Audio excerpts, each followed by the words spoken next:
Cheers, folks.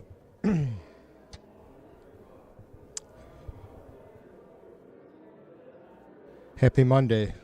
Kinda, sorta. Oh, September 8th, it looks like. Yeah. September 8th, 2025.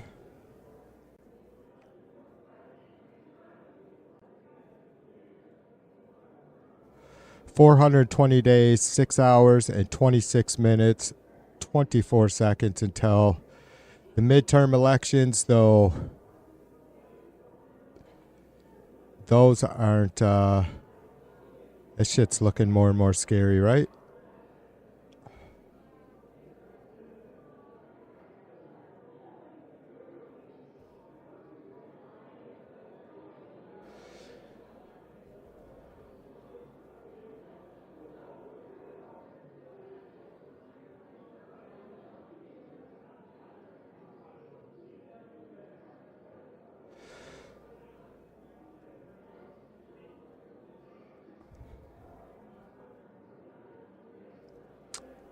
All right, I haven't done this in a while.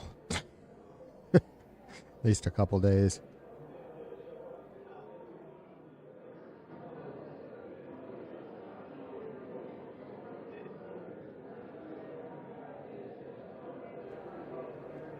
Okay, so we're looking at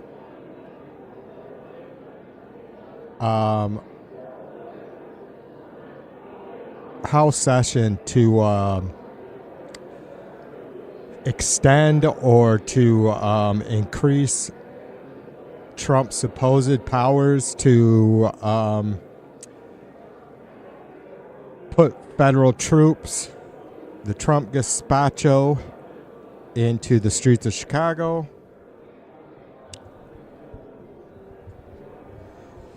And so it's no surprise, really. It's just this shit's building up, you guys. It continues, the shit continues to pile up. And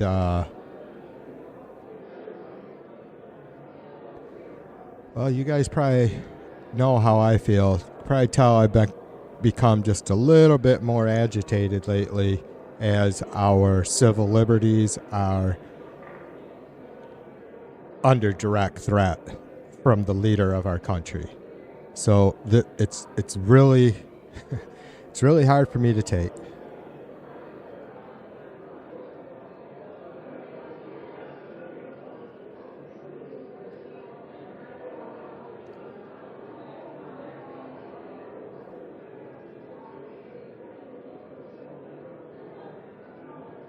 Yeah, that was a crazy game, James. I didn't know if we were going to make it or not. A little sloppy play, but division game, right? So it was expected to be tough.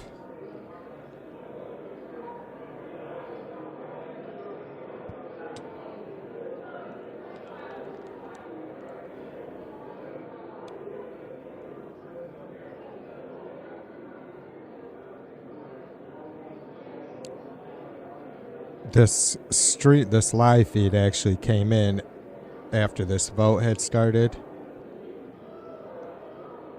So I don't know what rules they're voting to suspend and pass.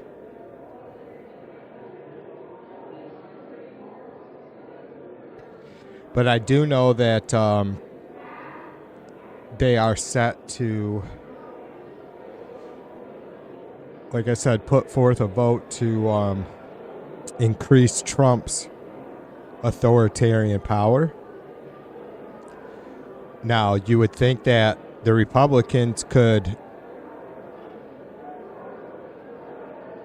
Oh, what is the word for that? Not disclosure, but I've drawn blank on this term a few times. the vote to get the files released. So they need 218 votes to get it out of committee. So it's kind of, there is a mechanism where the House can do that when it's clear that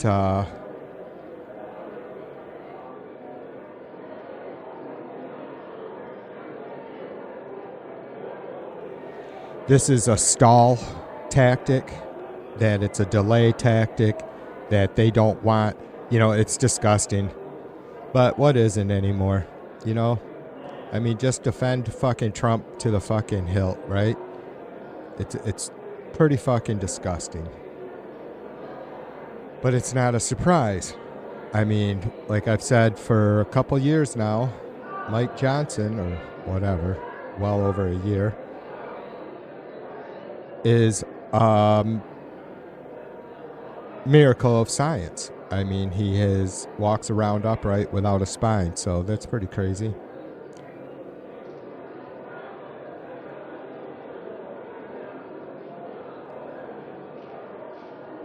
This isn't going to work out well for them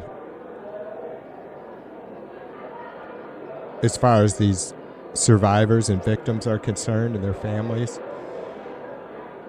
And sadly, I don't know what will, if anything, will become of it.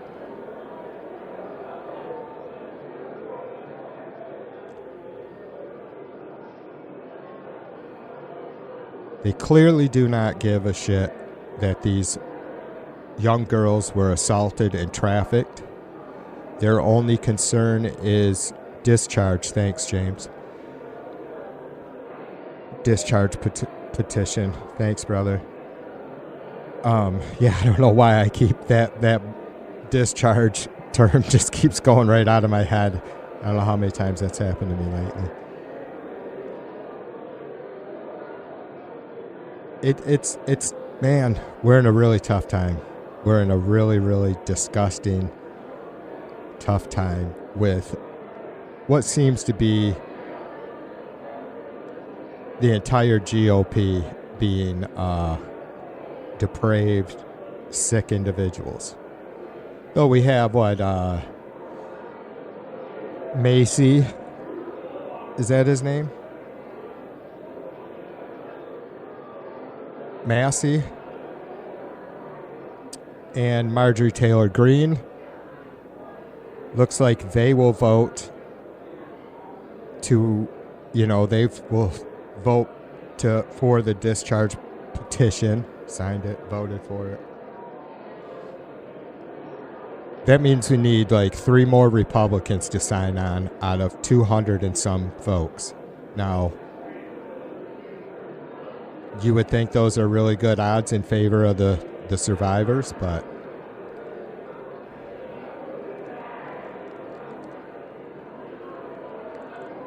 well, that's about to happen, I hope.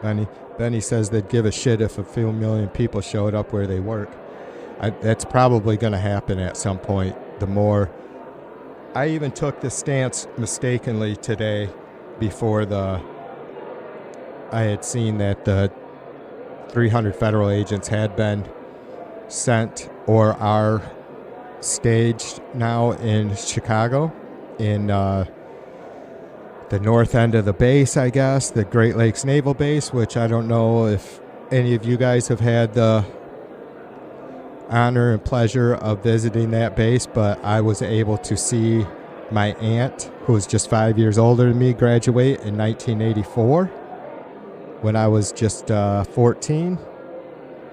And then we got to see our son graduate in 2015.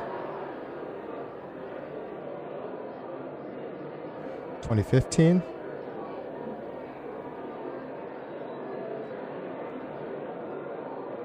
And so I've been there twice. Actually, the first time in 1984, we were able to go. I was able to see my aunt's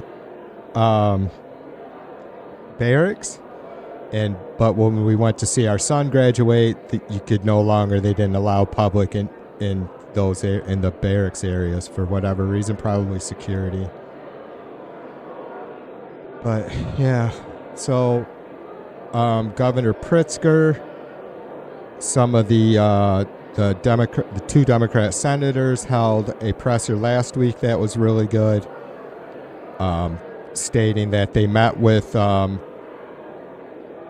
commander of Great Lakes, and they were, spent all the time that the senators wanted answering questions. So they felt pretty confident that there was going to be at least the commander of the Great Lakes Naval Base was going to stand firm on his oath, duties, responsibility to the Constitution and the American people. That said, there won't be, there's really nothing we can do as far as I know right now. Obviously, this stuff does get, lawsuits get filed.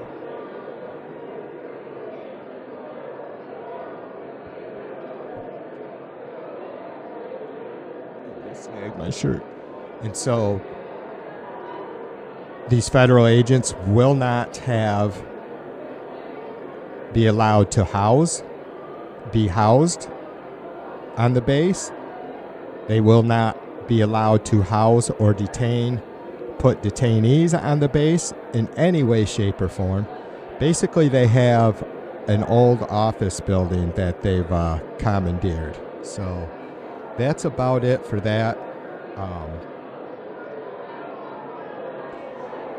want to make sure that what Trump's attack and federalization of the National Guard and his attack on the citizens of our country, they want to make sure that that does not interfere with ongoing,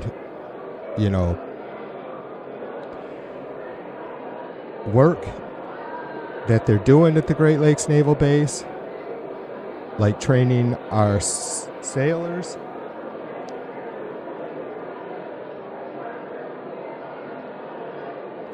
So it's going to get dirty. I did think that over the weekend, I heard a little bit about, am I talking over top of these guys? Not really, not too much.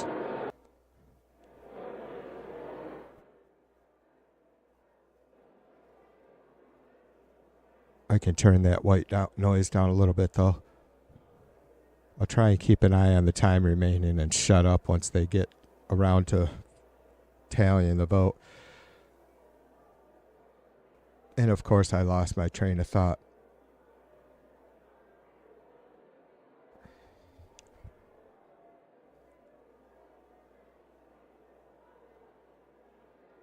Oh, so anyways, I thought maybe that Trump was going to switch gears and go ahead and terrorize New Orleans first,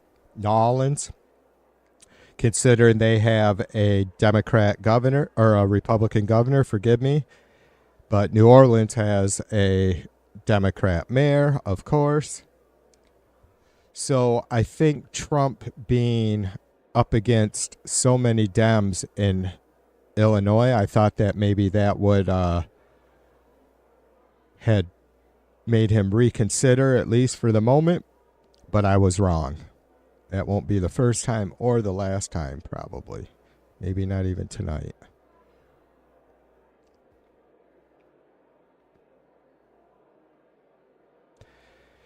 James says, remember now that 18 to 29% approval of Trump is negative 30 points Hispanic, negative 34 points. He tries a place like Chicago, goes the African American vote. These motherfuckers are digging a hole for themselves bigger than Texas. Yeah, everything's big in Texas except the gene pool. And again, the Supreme Court chuds are helping the fascists out. Yeah, I know. It's, thankfully appeals court held up Trump's rape conviction today. So That's one small win, but we have our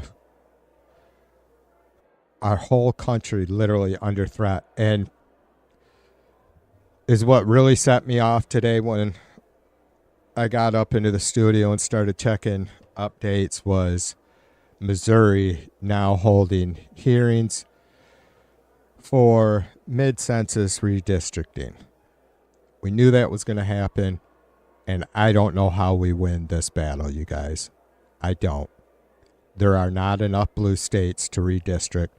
I've already looked into what Michigan may do, and it doesn't look like our leaders here are going to try and do much in that regards at all.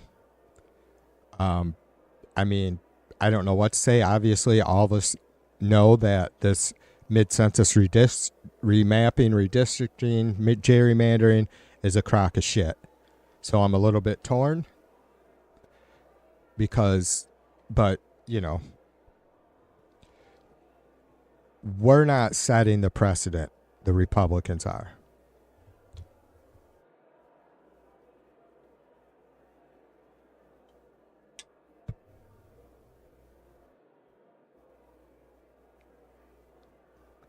Correct. James says there will be a standoff in Chicago TV. Remember, the police will take orders from Governor Pritzker.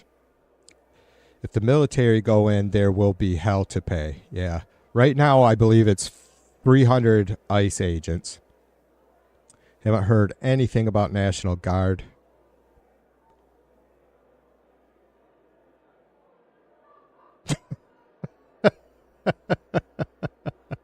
Benny says she knows how we win this, but she can't type it here in chat. Probably your best move, Benny, because you know TV, sister. I've struggled. I have failed at checking my mouth.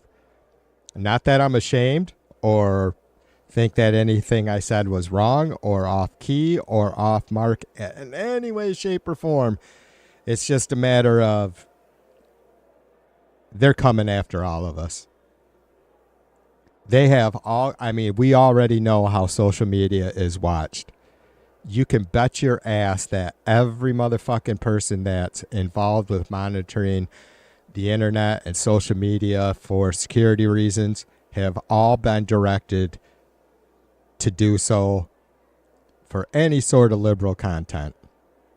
Any liberal streamers, content creators, media. We see it. So yeah, I worry about that a little bit. I know I'm not trying to pretend that I have, I'm out there in the eyes of millions or anything, but I don't think it matters. I think they're going to hammer down with algorithms. Anybody fucking saying anything, any sort of fucked up stream titles, all that shit's going to get jumped on.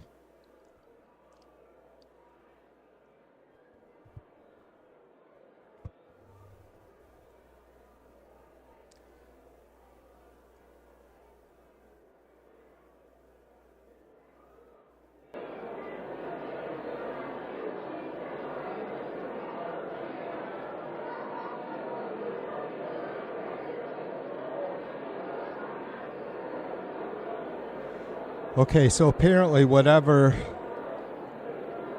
they were voting on, we seem to have been all in agreement for this, or the Dems and Republican House Repubs have.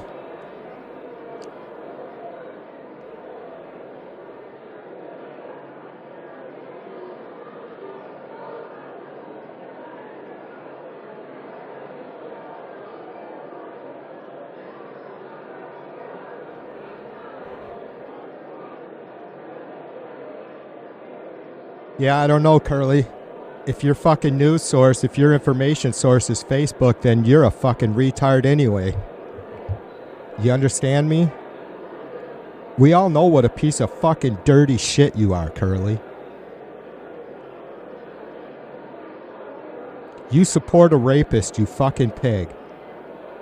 You support fucking troops going into our streets and terrorizing American citizens.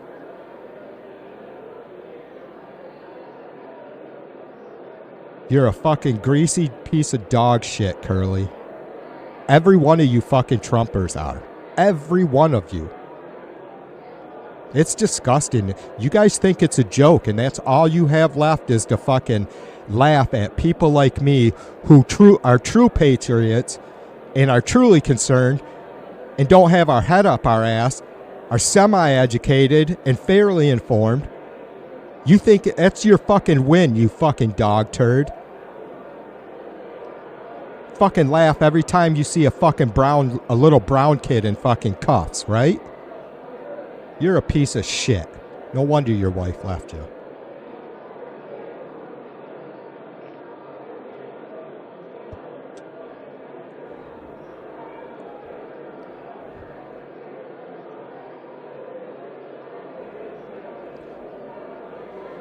Mac, what's up, brother? Cheers to you.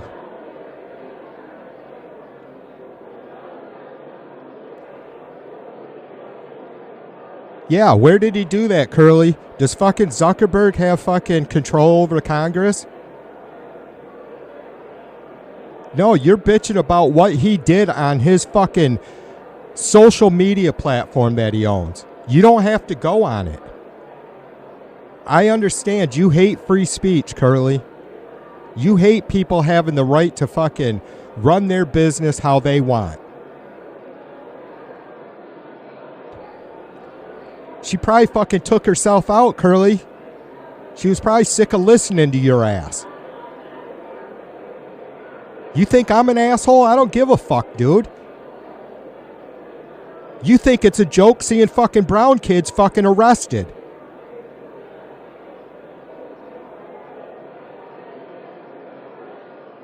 You probably fucking killed her, you piece of fucking shit, with your fucking ignorance. She probably could not stand it anymore.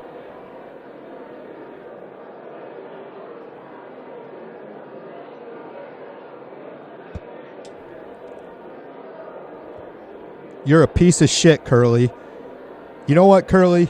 Nobody ever wishes anybody losing their fucking spouse, you fucking moron.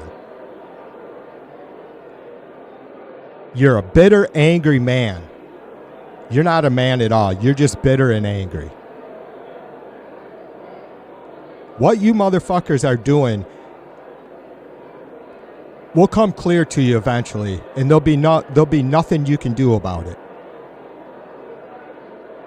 It'll go way too far, and maybe, just maybe, some of you fucking idiots will be like, yeah, we fucked up. But you won't ever have any sympathy for me, buddy. Not a fucking ounce. I've seen how you work. You're fucking trash.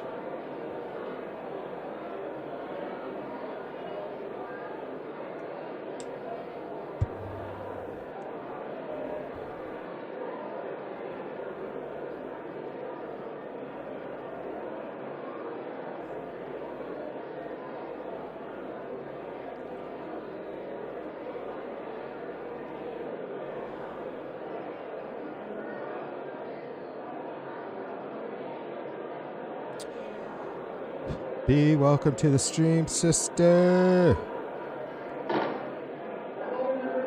They're passing the motion to suspend rules and pass. Shit gets, I don't know, I got in late. I started this, like they had already started the this vote. The yeas are 397. The nays are let's 1. Listen in a minute. 2/3 being in the affirmative. The rules are suspended. The bill is passed. And without objection, the motion to reconsider is laid on the table. Pursuant to Clause 8 of Rule 20, the unfinished business is the vote on the motion of the gentleman from Michigan, Mr. Barrett, to suspend the rules and pass H.R. 3425 as amended, on which the yeas and nays are ordered. The clerk will report the title. Union Calendar Number 196, H.R. 3425, a bill to direct the Director of the Federal Protective Service to establish processes to strengthen oversight, performance, and accountability of contract security personnel engaged in the protection of certain buildings and grounds and for other purposes. The question is, will the House suspend the rules and pass the bill as amended? Members will record their votes by electronic device. This is a 5-minute vote.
Lucky Bear, welcome to the stream.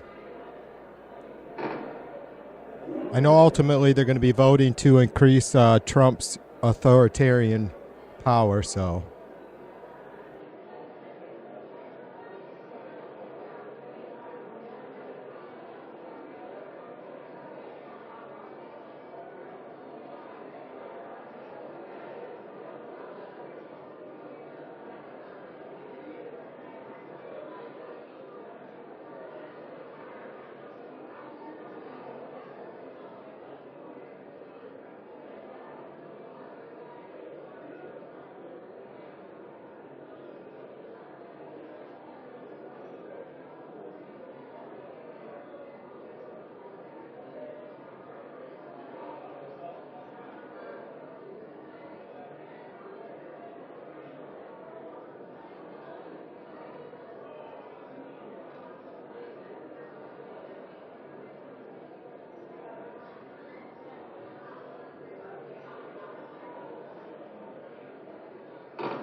On this vote, the yeas are 402, the nays are 0.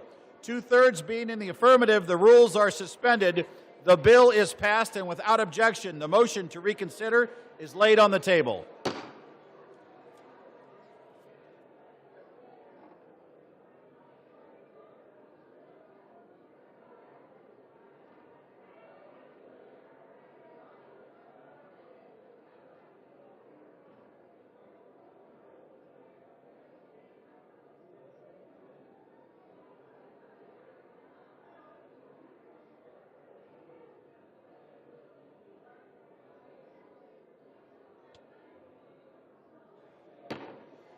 For what purpose does the gentlewoman from South Carolina seek recognition?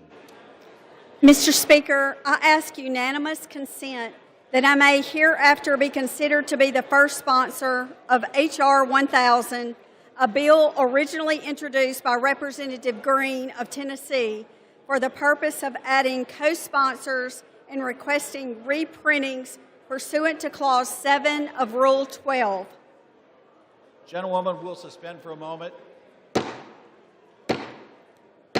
The House will be in order. Without objection, so ordered.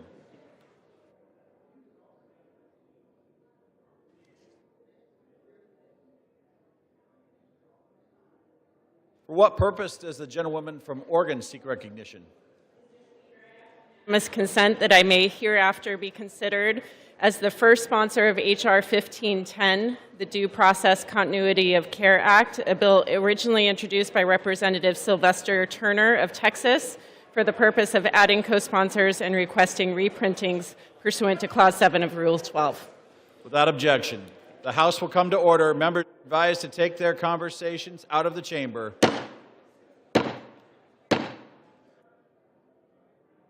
What purpose does the gentleman from Missouri seek recognition?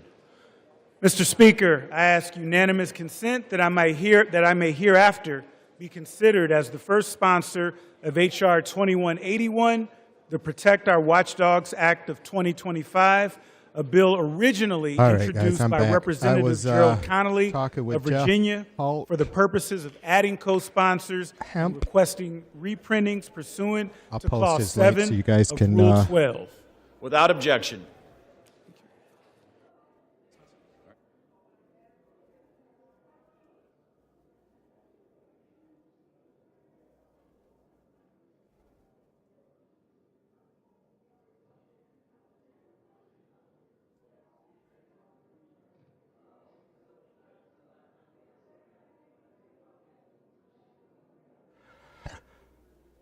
Jeff Hulk Hemp does just posts a lot of like news links, current event news links, hot topics. Sometimes he posts other streamers live links. The House will be in order. Please take your conversations outside of the floor. So give him a sub. The Chair will now entertain requests for 1-minute speeches. For what purpose does the gentleman from Pennsylvania seek recognition? As you guys probably can imagine, I'm sub to a lot of folks, too many maybe, but he's one Without that objection, I always, the whenever I gentleman get a is notice, I go recognized for 1 and minute. see what he's got lined up. Mr. Speaker, September is Suicide Prevention Month, and I rise today during National Suicide Prevention Week to raise awareness and promote hope.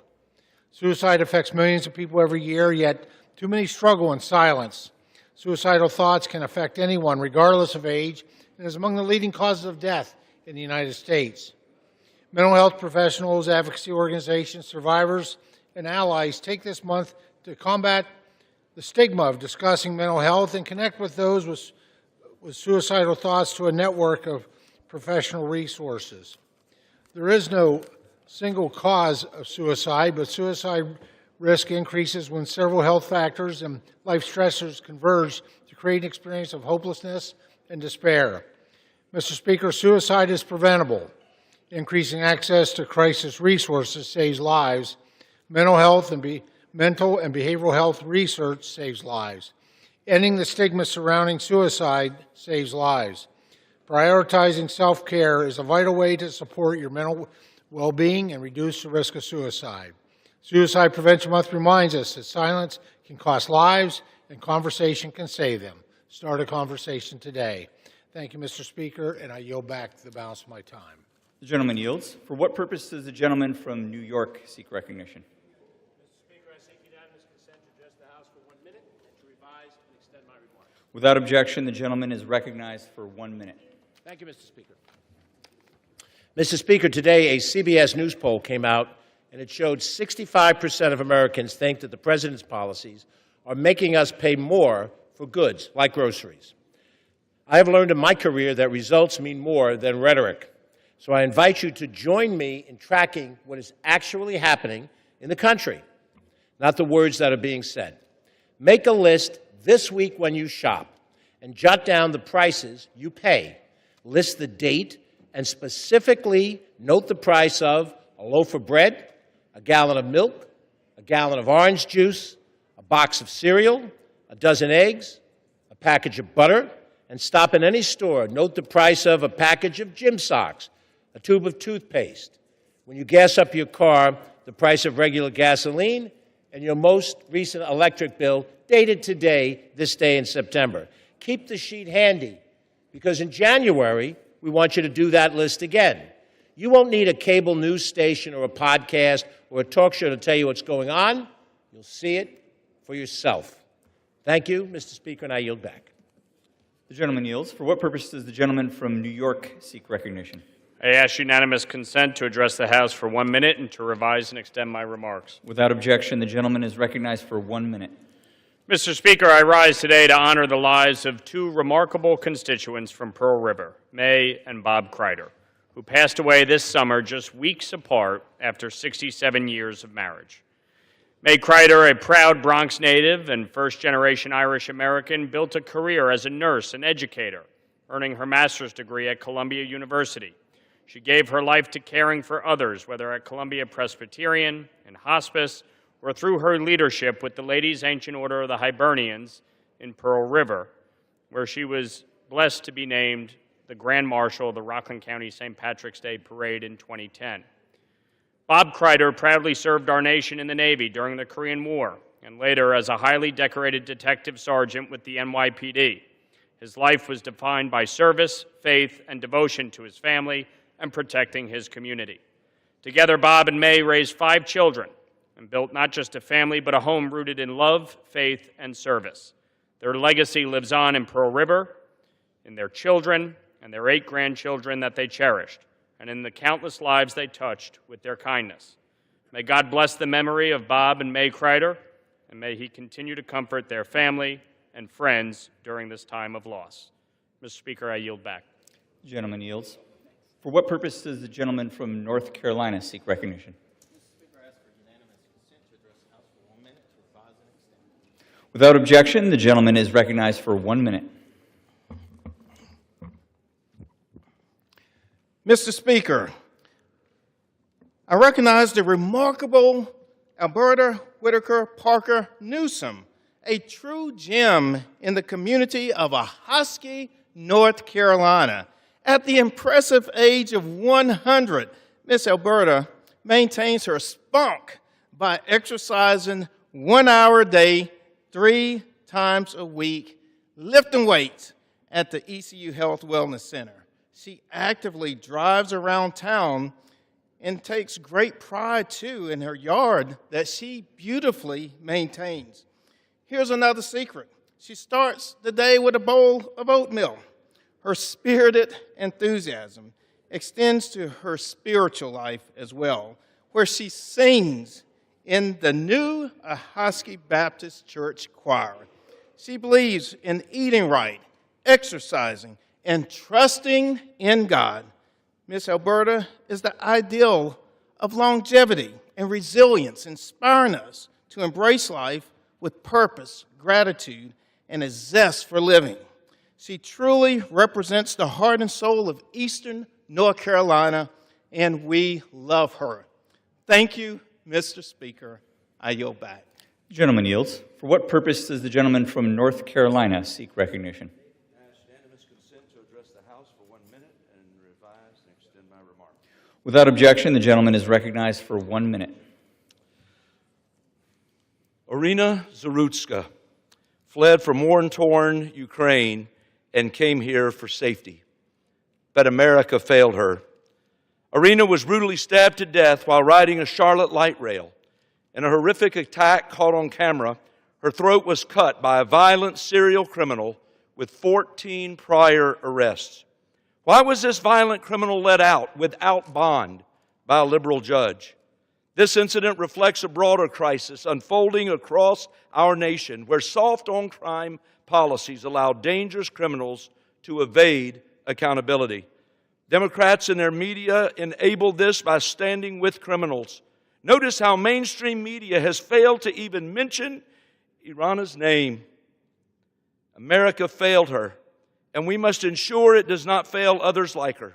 Together we can honor her memory by building a safer, stronger America, one where no 23-year-old woman has to live in fear of being stabbed by a repeat offender who appears to just be a random stranger sitting behind her on the train. Mr. Speaker, I yield back my time. Like this cocksucker gives a flying fuck about people in Ukraine. Like he cares about anybody from Ukraine. Without objection, the gentlewoman is recognized for 1 minute.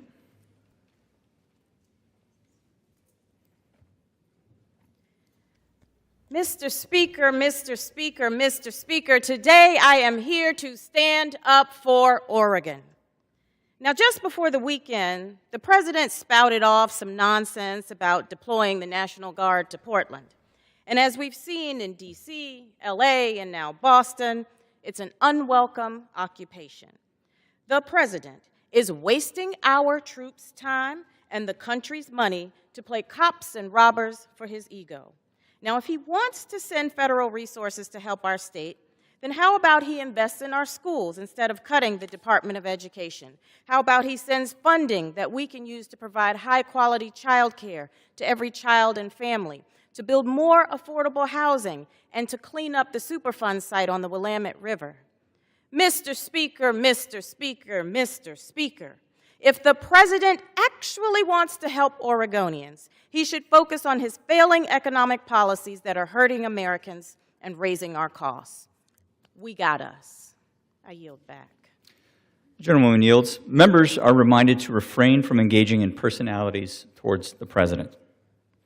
For what purpose does the gentleman from California seek recognition?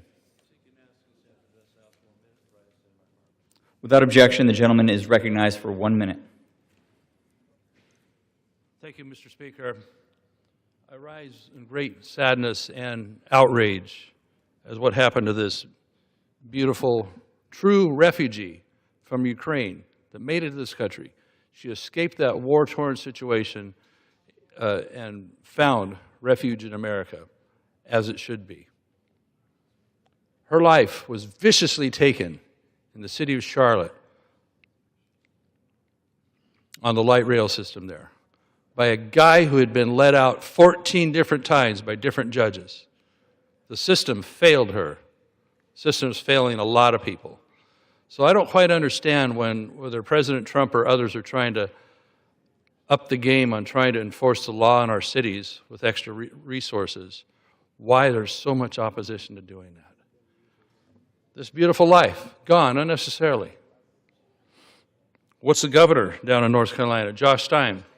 He didn't even want to acknowledge it until he finally got so much heat and pressure on that. Of course, the mayor there in Charlotte, she wanted to sympathize with the killer. And where is the press coverage on this?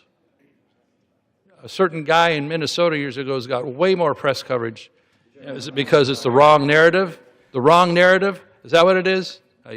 Man, these guys are so fucking dirty sons of bitches, aren't they? Just gross, depraved, old white fella, sick. Without objection, the gentlewoman is recognized for 1 minute. Mr. Speaker, I rise today to talk about something that is simple but essential: trust. trust in our government to do the right thing and fulfill its fiduciary duty. When farmers apply for a loan or disaster aid, they're not just filling out forms. They're opening their homes, finances, and their futures to the federal government. As the daughter of an Idaho potato farmer, I know how sacred that trust is. And I spent most of my legal career protecting kids and their privacy online. But recent reporting of unauthorized access by DOJ to USDA systems has shaken faith and public trust. To this day, we still don't know who accessed that data, what they did with it, and whether it was shared with third parties.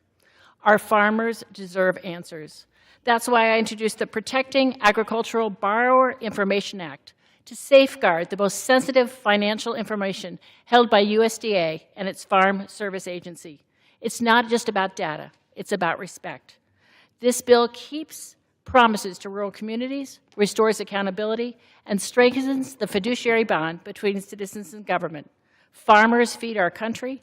The least we can do is to protect their privacy. I urge my colleagues to stand with me. Thank you very much. I yield back. The gentlewoman yields. For what purpose does the gentleman from North Carolina seek recognition? Without objection, the gentleman is recognized for 1 minute. Thank you, Mr. Speaker. I rise this evening with a heavy heart because Irina Zarutska should still be alive.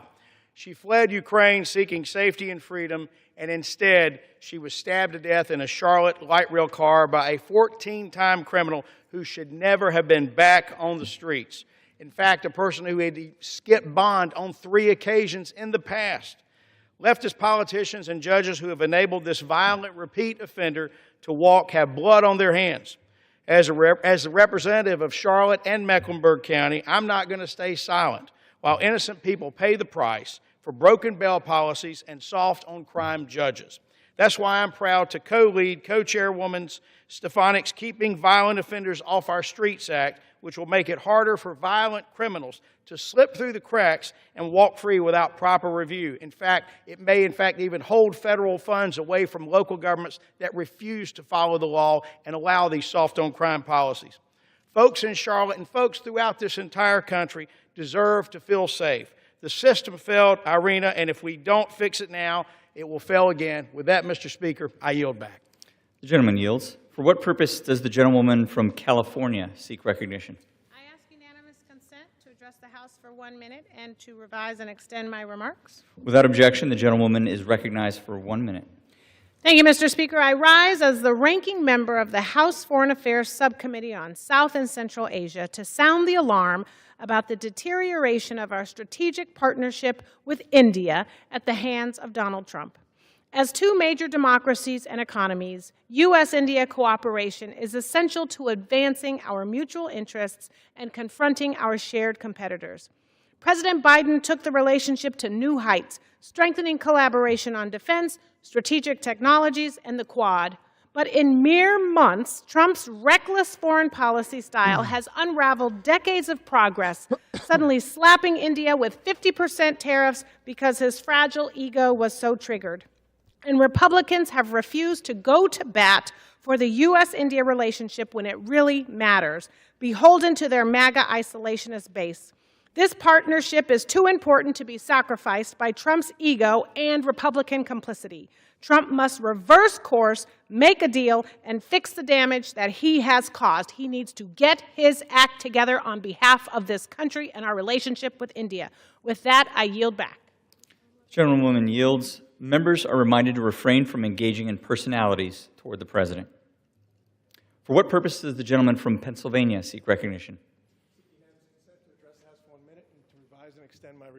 Without objection, the gentleman is recognized for 1 minute. Mr. Speaker, I too rise today in regard to the latest stabbing on the Charlotte transit system of Irina Zarutska. It is just the latest awful example of what's gone wrong with our criminal justice system. Mr. Speaker, as well today, I felt compelled to tell my daughters to be careful. This suspect has been arrested 14 times, including for violent offenses. Despite this record, mental health issues, skipping bond, a Democrat judge, happened to be Democrat, released him back into the streets after his arrest in January. Police do their jobs, but ideological prosecutors and judges refuse to do theirs. This is not justice. It's a failed social experiment backfiring on our communities. We see it time and time again. In D.C., police recently arrested a carjacking suspect who laughed in their faces saying, "I've been in the D.C. jail 6 times for this warrant. I'll be out tomorrow," because the assailants never show up. That is the mentality of this 100%, Benny. MAGA was a sleeper cell. Resources available to protect innocent people. Mr. Speaker, we need to support these efforts. We need to bring law and order to our streets. The American people deserve protection, not excuses. I yield back. The gentleman yields. For what purpose does the gentlewoman from Ohio seek recognition? Without objection, the gentlewoman is recognized for 1 minute. Yes, Mr. Speaker, I rise today to talk about a treasured Northwest Ohio tradition in Ohio's 9th District, the Fulton County Fair. It is the second largest fair in the state of Ohio, which has 88 counties, surpassed only by the State Fair. Hallelujah, Fulton County. I was honored to spend the day there recently with the residents, with visitors from other counties. I was able to listen to farmers, veterans at the hallowed Veterans Bean Dinner, and people from both young and old from far and wide. The show barns were full of animals and people, and the weather was heavenly. I spoke with constituents from 6 of the 8 counties I represent and got a famous Fulton County Dairy Association milkshake, a farm fresh cheeseburger, and got to meet hundreds from across the vast northwestern Ohio region I represent and beyond, even Michigan. The Fulton County Fair welcomed a record 180,000 visitors over the opening weekend, and last but surely not least, I spent time speaking with the dedicated director of the Fulton County Farm Bureau, Roy Norman. I learned some of the great soil and conservation work being done in this mighty, hard-working county, so let me invite all visitors from our region and across our country to check out the Fulton County Fair next year. Set up your campers. You won't be disappointed. Onward, Fulton County. Thank you, Mr. Speaker. I yield back. The gentleman yields. For what purpose does the gentleman from Nebraska seek recognition? Without objection, the gentleman is recognized for 1 minute. Thank you, Mr. Speaker. I rise today to honor the life of American hero Donald McPherson of Adams, Nebraska, who sadly passed away last month as our nation's last surviving World War II ace fighter pilot. In his F-6F Hellcat, Mr. McPherson directly faced our enemies in the skies to defend our country and preserve our liberty, shooting down 5 enemy aircraft while stationed aboard the USS Essex in the Pacific. He earned 3 distinguished flying crosses and 4 air medals. In 2015, I proudly congratulated Mr. McPherson on receiving the Congressional Gold Medal for his valiant service to our country. After his wartime service, Mr. McPherson was a dedicated volunteer with the VFW, American Legion, his local church, youth baseball and softball leagues, and he served as Scoutmaster for Troop 280. The legacies of our selfless military heroes, certainly including Mr. McPherson, must be celebrated and protected for future generations to understand the true cost of freedom. On behalf of the people of Nebraska's 3rd District, I thank Mr. McPherson for his service to our country and extend my condolences to his family. Thank you, Mr. Speaker. I yield back. The gentleman yields. For what purpose does the gentlewoman from New Mexico seek recognition?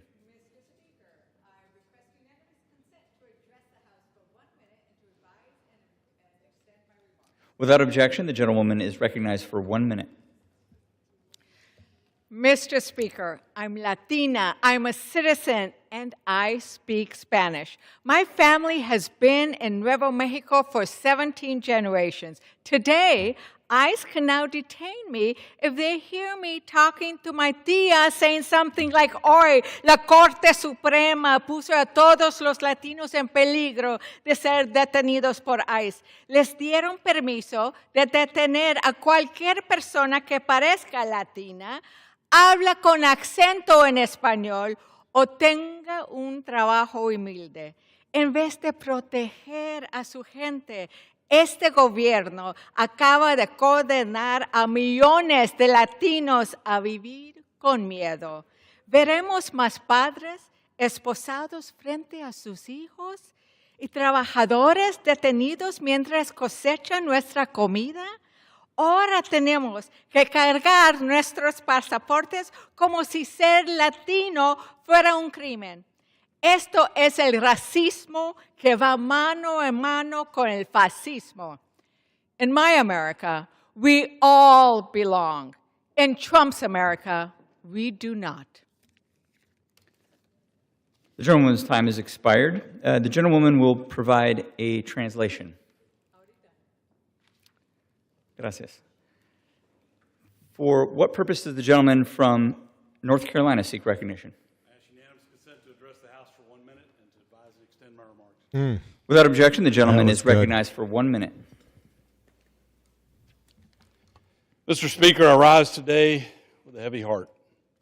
I ask this body to join me in praying for the family of Irina Zarutska, who was brutally murdered on the Charlotte Light Rail by a violent, repeat offender who never should have been on the streets in the first place. Irina was a 23-year-old woman who fled the war in Ukraine just to meet her horrific fate at the hands of a dangerous criminal who was repeatedly released from jail over and over on serious, dangerous charges. Irina had a bright future ahead of her. Sadly, she'll never see her home country again. Gone is her chance for a new future here in America, and it didn't have to happen. This criminal had a rap sheet going back nearly 2 decades, including armed robbery and threats of violence. Yet because of irresponsible policies by our former Governor Roy Cooper's administration, this brutal thug was set free and allowed to terrorize our community again and again. Our people deserve common sense leadership that puts victims first and keeps dangerous criminals behind bars. I will keep fighting to make sure violent offenders stay off the street and that our communities are safe for every family. And I will pray for Irina's family. Thank you, Mr. Speaker. I yield back. The gentleman yields. For what purpose does the gentleman from Indiana seek recognition? I ask unanimous consent to address the House for 1 minute. Without objection, the gentleman is recognized for 1 minute. Mr. Speaker, I recently held community conversations across Indiana's 1st Congressional District. What I heard loud and clear was that families are struggling with rising costs at the grocery store, skyrocketing utility bills, and economic uncertainty created by the chaos from this administration. My constituents know exactly that this economic pain and unfairness stems from the so-called One Big Beautiful Bill. You can't fool hardworking people. They see the truth as clear as day. Yes, there are tax breaks on tips and overtime, but only for 3 years. At the same time, billionaires and those that can afford $1 million annual membership to Mar-a-Lago got tax cuts that are permanent. Why is help for working families temporary, but handouts for privileged permanent?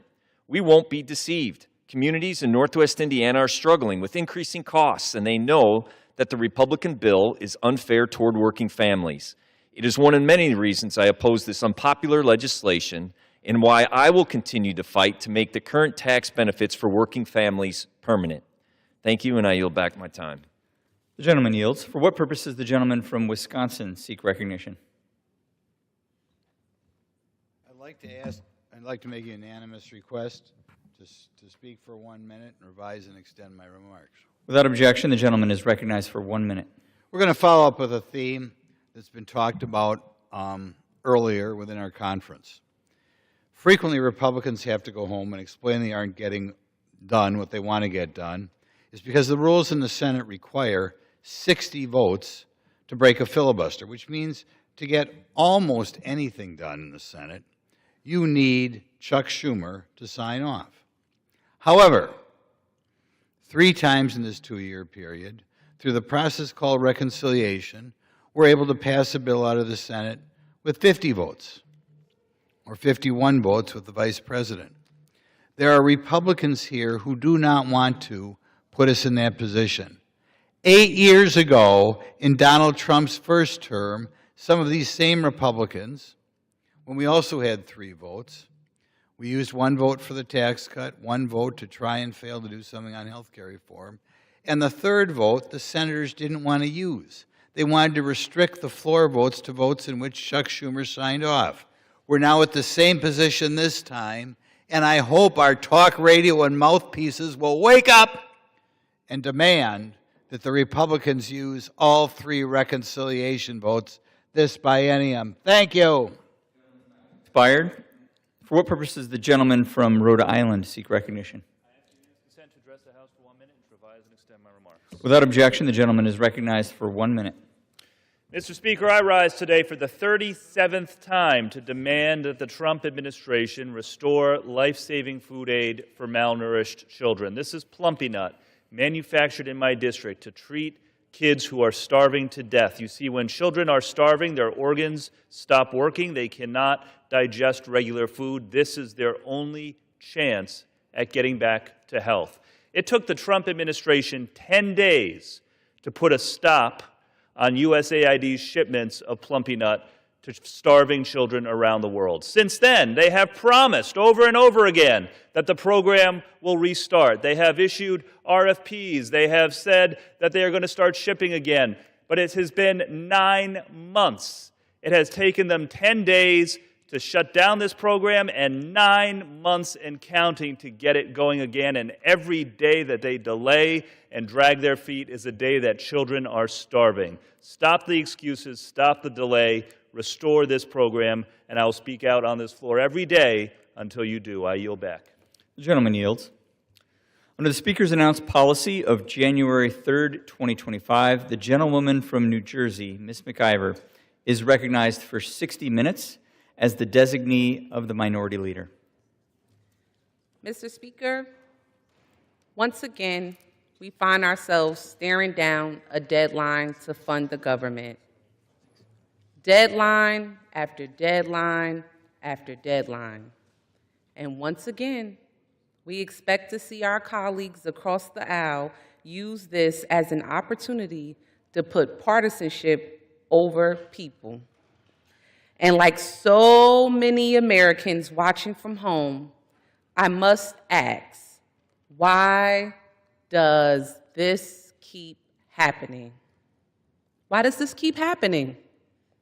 My colleagues across the aisle either don't understand or simply don't care about how a government shutdown impacts people, real people.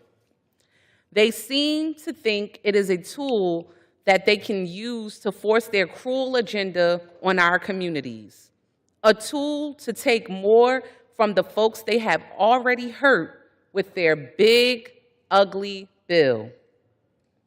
During recess, I conducted a roundtable with school leaders from 18 cities in my district, and they talked about the challenges students will face with cuts to SNAP benefits and the school lunch program, how students will not be able to show up to school ready to learn, how it would impact their learning experience, their school environment. I spoke to families who told me they didn't know how they would be able to afford health care once their Medicaid is cut, once the effective date kicks in. We talked to many constituents about how they would be able to afford to put food on their table once SNAP benefit cuts kick in. The people deserve a government that works, a government that works for the people, one that's stable, functional, and focused on solving real problems, not constantly heading toward a shutdown, not a government engaged in constant cruelty, constant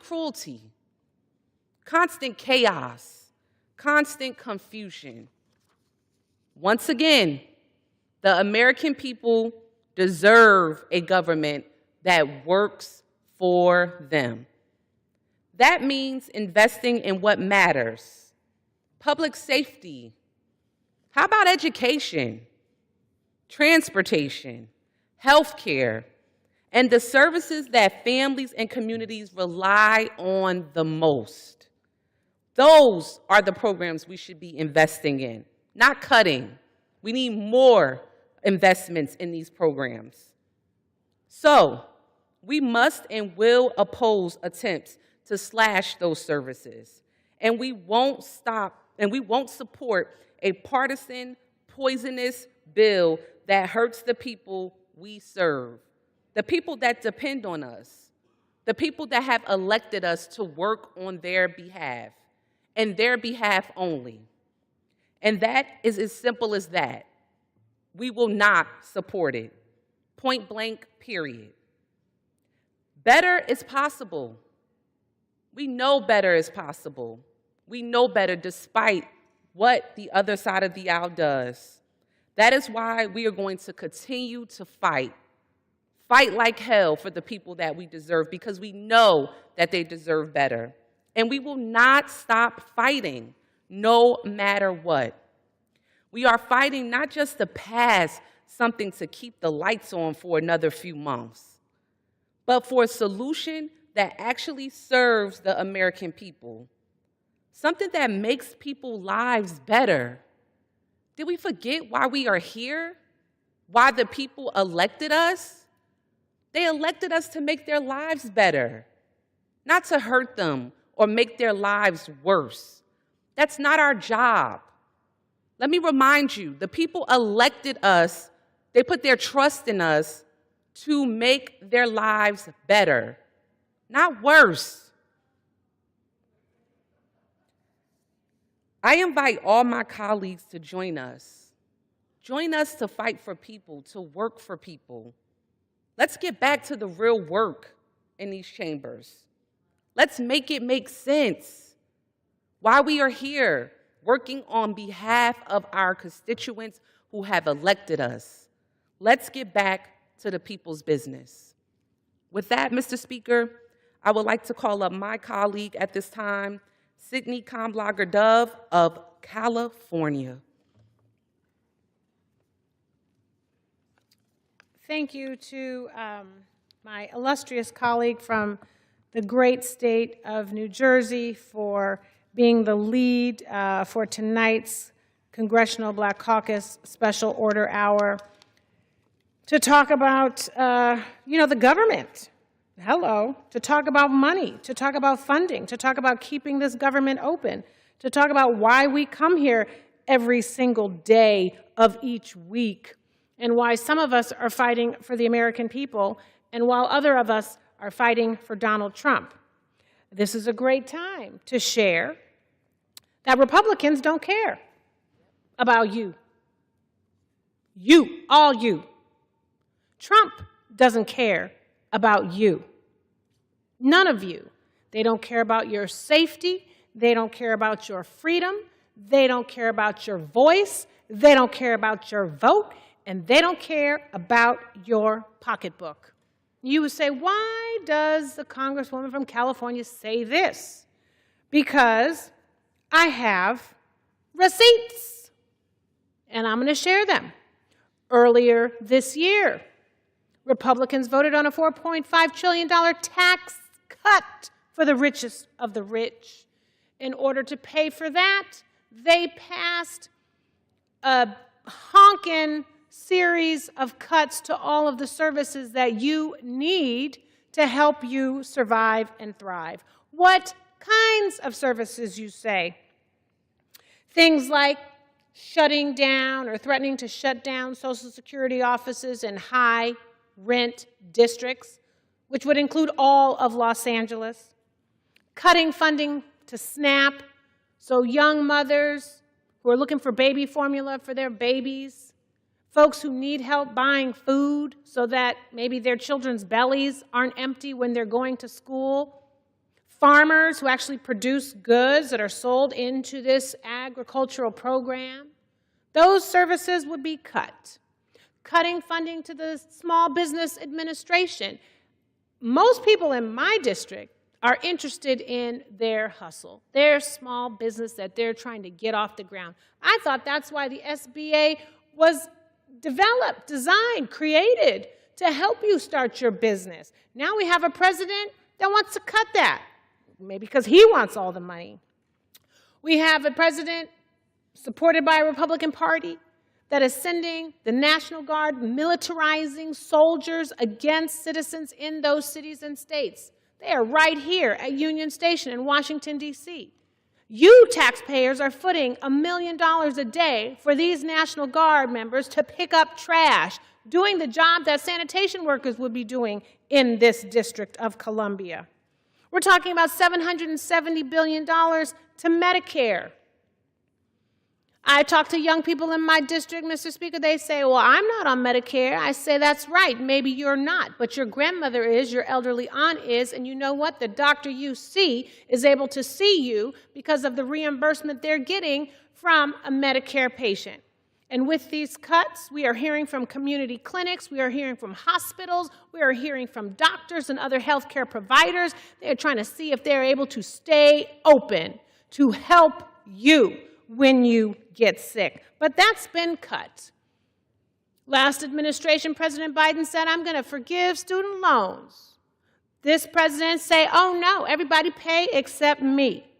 Everybody pay but me. And not only are we doing away with that forgiveness, but we're actually capping the amount of money that you can get in student loans and in grants to maybe go to medical school, because Lord knows we need more doctors, especially in rural communities, willing to help Americans as they search for health care.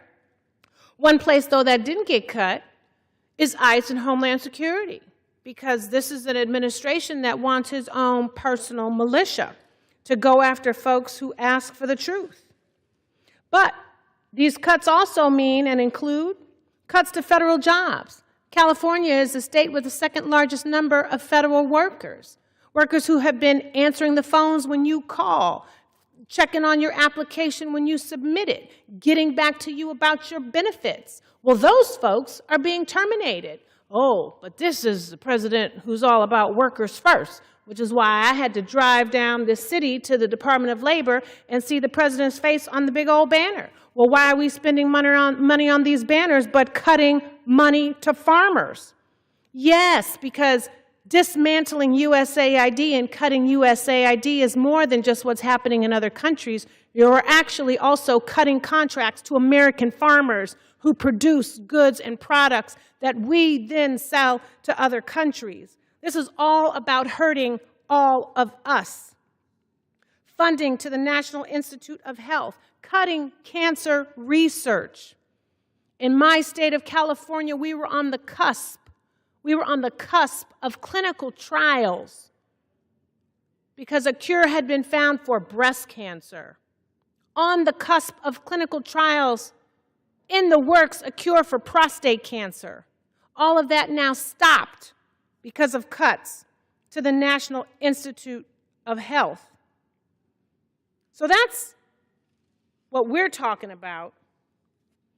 And the party in power has a responsibility to make sure that those services, those basic services, because nothing I talked about was not basic, to make sure this party in power has a responsibility to make sure that those kinds of services are not cut. I'm trying to find out why we have a president who is chair of both the World Cup and the Olympics, events that will be happening in my district, in my state. World Cup festivities will be happening in cities across this state.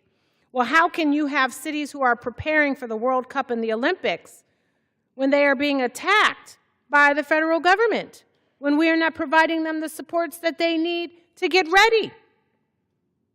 And now here we are on the verge of the third set of receipts, a funding shutdown, which is imminent, and which can be stopped by the party in power, the Republicans. But Republicans have to make a decision. Are they going to prioritize the American people, or are they going to prioritize the President of the United States? I don't know about you, but the Congresswoman from New Jersey talked about hosting town halls in her district. I did too. I didn't meet a constituent who said they wanted the Rose Garden paved at the White House. I haven't met a constituent who said they want to see more gold candelabras in the White House. But I have met constituents who've said, what's going to happen to my health insurance? When is ICE going to get out of the kindergartens in Los Angeles? So I hope we don't have a government shutdown, but that would require Republicans to make some decisions about who they're going to support. On top of, which people like to forget, the last thing we did before the beginning of August, which was Republicans voted on a rescissions package, which was essentially giving the president back money that Congress had already voted to appropriate to go to the American people. And some Republicans said, let's do this once a month. This is not no exercise. It's like, let's go on a diet once a month. Okay, let's cut more money out of the hands of the American people. It's not funny. I know people think that Congress is drama and theater, but it's not theater when you talk to a constituent who says, thank God you called the agency on my behalf so that I could get my benefits back. It's not theater when you have a constituent who's older, who's going to get evicted, and they say, thank God you called HUD to make sure that my grandmother doesn't get evicted from her house. I thought that's what the government was supposed to do. How come no one answers my calls? How come this president doesn't care about me? This is not theater, people. We have farmers in trouble. We have young children who are hungry. We have elders who are concerned if they are going to be able to go to the doctor when they get sick. We have young people who don't even know if it's worth them going to college because they don't know if they will find a job. And we have partners and friends who have opened up businesses in our cities across this country who are afraid to show up to their job because they don't know if they will be snatched and deported, even though they are legally allowed to be here. What is going on? We read these headlines, it does not sound like anything that should be happening in the United States of America. It's one thing to talk about policy, but it is another thing. It is another thing to cut the benefits of a veteran who put their life on the line to protect us. It is one thing to debate policy. It is another thing to vote to shut down a hospital. It is one thing to talk about foreign policy and where we should be and what we should be doing. It is another thing to cut jobs. Folks who are building things that keep us safe. I had a gentleman come into my office a week ago. He is not even in my state. He has a business in Mississippi, and they make the thermostats that we put in the refrigerators. And they have investments in another country. But they have American people, American workers working in Mississippi and in that country. And you know, the money they make comes here. And he said, I'm going to have to fire all those people and shut down because of these cuts on top of these tariffs. Now, that man didn't vote for me. That man probably didn't even vote for my candidate. All right, I'm sorry. I hate to interrupt this lady, but I was catching back up on comments and reading through Lucky Bears. Yeah, I agree 100% with everything you said. Like, to be honest, it kind of pisses me off that Democrats don't seem to get this either, or they're not hammering down on it enough, right? Like, when you take, to Lucky Bear's point, when you take and give low-income lower middle class or even middle class to up to whatever level a tax break, these folks, me, were spending every fucking dime of it. Every fucking dime of a tax break that you give lower income, lower middle class, and half of middle class income, they're spending it. When you give a multimillionaire or billionaire a tax cut, their standard of living doesn't change. Do you know what I'm saying? They're buying a fourth or fifth or sixth house or a second or third yacht or going on a vacation every other month, regardless of if Trump gives them a fucking tax break or not. But when you give it to the lower class, the lower middle class, they're spending, we are spending, because I am in that category, lower middle class, we're spending every dime of it.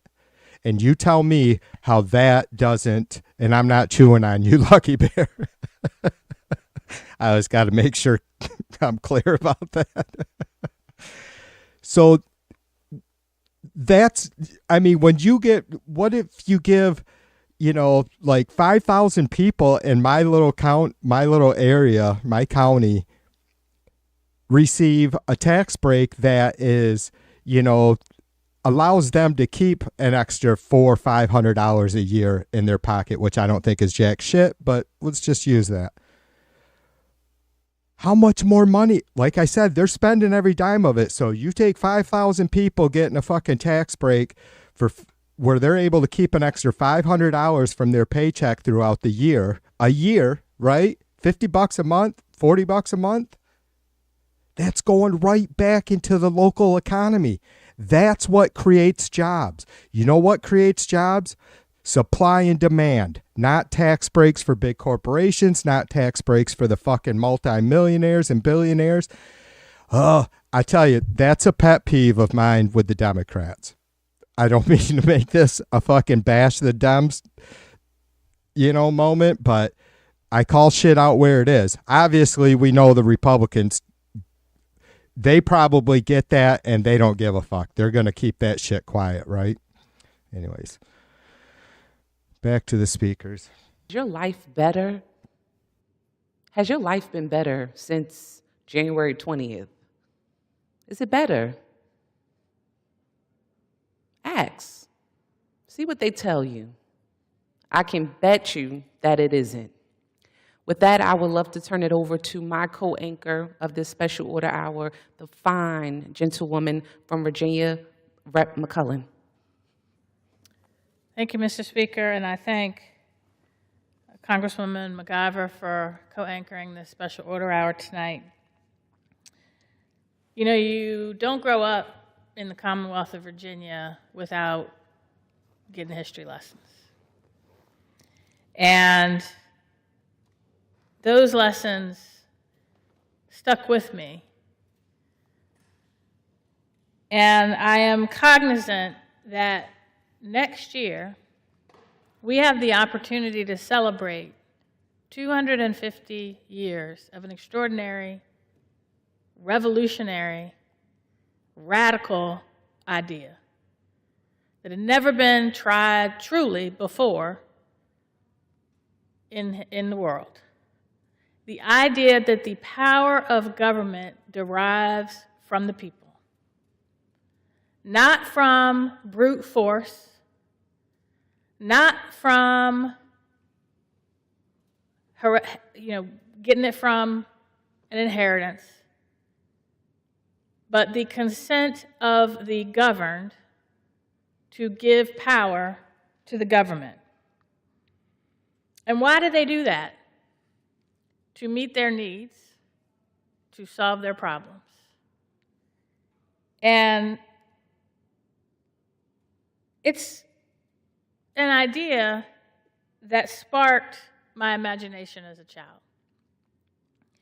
It's an idea that as I listened to my parents tell stories of what their life was like growing up during the Depression, growing up during Jim Crow,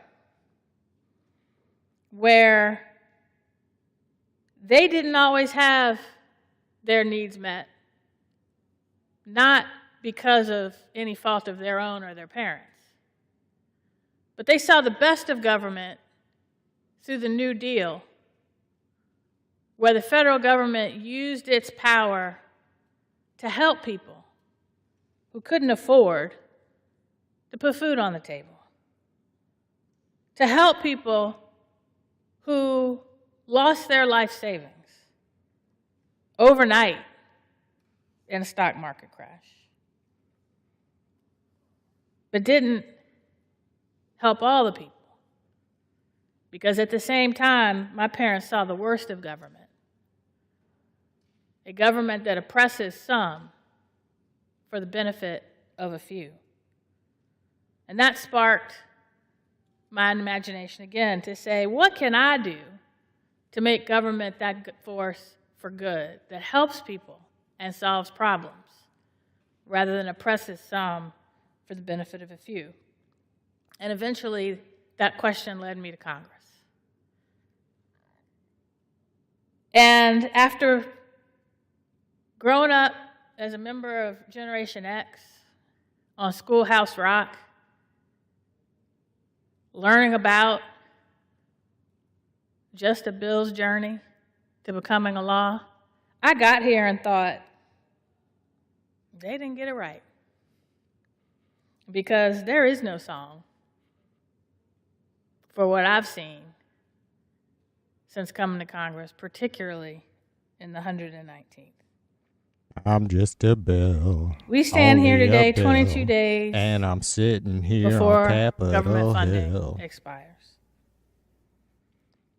We stand here, House and Senate Democrats, ready to pass a bipartisan funding bill that will improve the health of Americans, that will improve access to quality, affordable health care, that will improve the safety and economic well-being of every American. As a matter of fact, our leaders sent a letter to Republican leadership in the House and the Senate to that effect. And the very next day, the president sent down a pocket rescission that the Republican chair of the Senate Appropriations Committee said was unlawful. I happen to agree. And most of this Congress, we have watched a president ignore the will of Congress.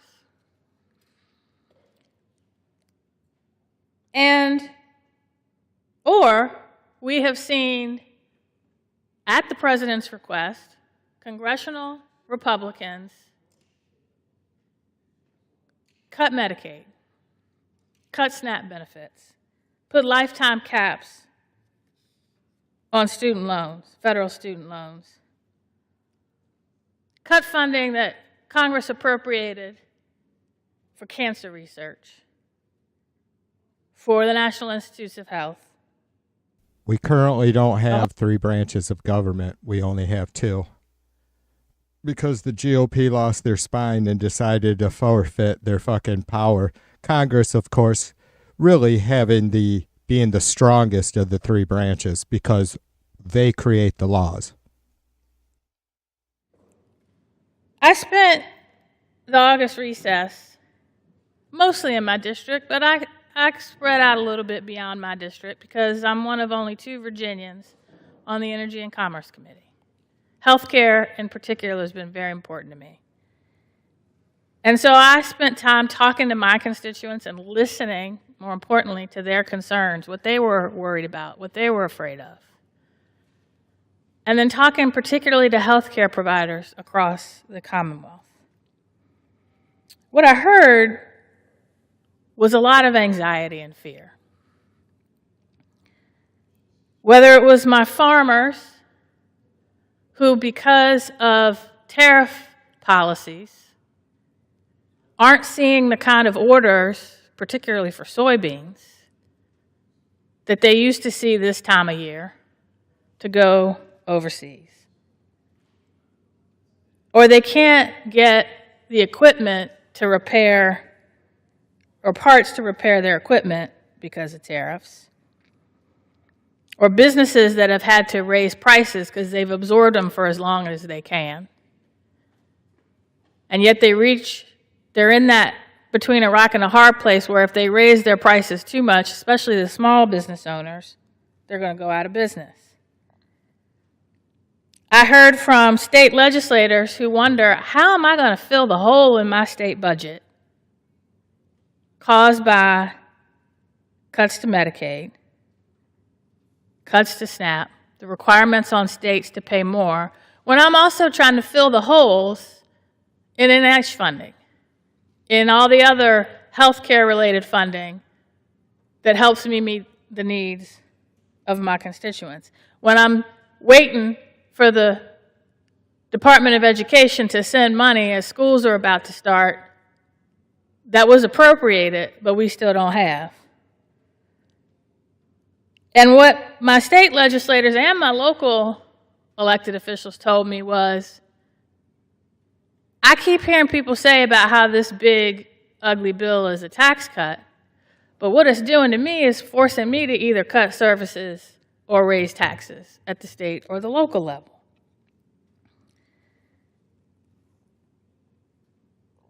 We have 22 days for Republicans to decide whether we're going to have a government shutdown. Because you made clear from day one that you're in charge. You've made clear from day one that the president can just decide not to spend money we've appropriated, and that's okay. You've made clear that you can pass reconciliation bills without giving us a seat at the table.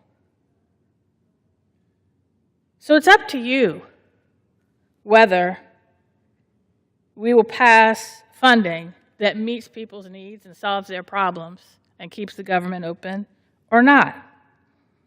And I'm usually the eternal optimist. I'm a little worried. I'm a little worried. And Virginia, which has the second highest number of federal employees, and because of the cuts to the federal workforce, now has seen unemployment increase multiple times before the folks that were paid to stay home until September 30th come off of the job rolls. And those people are not able to find jobs because, unlike what our governor says, just because you are a NASA engineer doesn't mean that you're qualified for the healthcare jobs that our healthcare providers can't fill. And the big ugly bill is going to make all of those issues worse. So I want to share some of what I heard from our healthcare providers. You have the academic research hospitals who are worried they can't attract students, particularly medical students, because of the lifetime cap on student loans, which are $257,000. Today, I talked to a physician from Roanoke, Virginia, who has $500,000 in medical school debt. That math does math. When you have enough medical school debt, you have enough debt to pay for somebody's house. And yet, now the next generation of students coming up behind him can only get half of that in federal student loans. That math doesn't math. I visited a dental clinic in Abingdon, Virginia. This dental clinic, before the dental clinic, most people west of Roanoke who needed dental services, they waited until once a year when the RAM clinic came to Wise County. And you would see the longest line you've ever seen of people waiting to get dental services because they live in a dental desert. Now, this clinic was able to open, and 80% of their patients are Medicaid recipients. The other 20% are uninsured. They're worried what happens when the Medicaid cuts take effect and the 80% starts to decline as to how many are actually paying something. They won't be able to cover their costs. When Medicaid reimbursement rates already were too low for them to completely cover their costs, that's going to be even harder. And the gentleman who represents that area, when I shared with the press what I was hearing from healthcare providers across the state, how they were worried they were going to have to close because of Medicaid cuts, said Democrats are just spreading fear. Well, imagine my surprise, actually not surprised, when last week Augusta Medical Group, which covers parts of Southwest Virginia, announced they were closing 3 primary care centers in Western Virginia as part of its response to the one big, ugly law.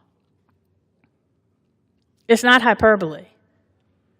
You have rural hospitals that are already operating on the margins, who now are going to have to provide more uncompensated care. Because when people come off of Medicaid, when the enhanced premium tax credits for purchasing insurance on the exchange under the Affordable Care Act expire if we don't act by the end of this year,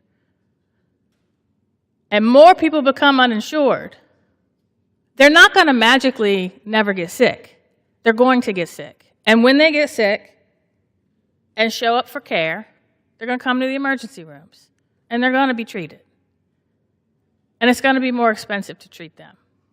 And it's going to be uncompensated care. And guess who pays for that? We do. When our insurance premiums go up, or when the price of care goes up to recover the costs from private insurers. And all of these jobs that are being lost, that's also health insurance, employer-provided health insurance. So that's even more uninsured. And my colleagues on the Energy and Commerce Committee said, well, we're just trying to make sure we're making Medicaid sustainable for future generations. But that bill did not do a thing to address the underlying reasons healthcare costs are going up. It just provided that fewer people will end up getting health insurance. 17 million, up to 17 million, according to the Congressional Budget Office. I heard a lot about the SNAP benefit cuts. I heard from recipients who were worried, but I also heard from grocery stores, rural and urban. I represent Surry County. Surry County has one grocery store. It opened last year. Prior to that, it didn't have a grocery store for 20 years. That meant that people in Surry County drove 30 minutes to go grocery shopping. They couldn't get a lot of perishable items, probably what would fit in a cooler. But the Surry market helped with that. Now, the Surry market, it took forever, but we were able to help them become SNAP eligible to receive SNAP benefits. And because they knew that certain times a month, the SNAP recipients, mostly the seniors living in 2 senior facilities and walking distance to the grocery store, they knew when they came, they would buy enough fresh food, produce, and meat that it made it sustainable for the market to buy fresh food in bulk and know it will be sold. And that's 10% of their revenue. They're worried that when SNAP benefits, when people lose their SNAP benefits, they can't count on that bulk anymore. It's going to be harder for them to keep their doors open. I heard the same thing from the market in Churchill in downtown East End Richmond.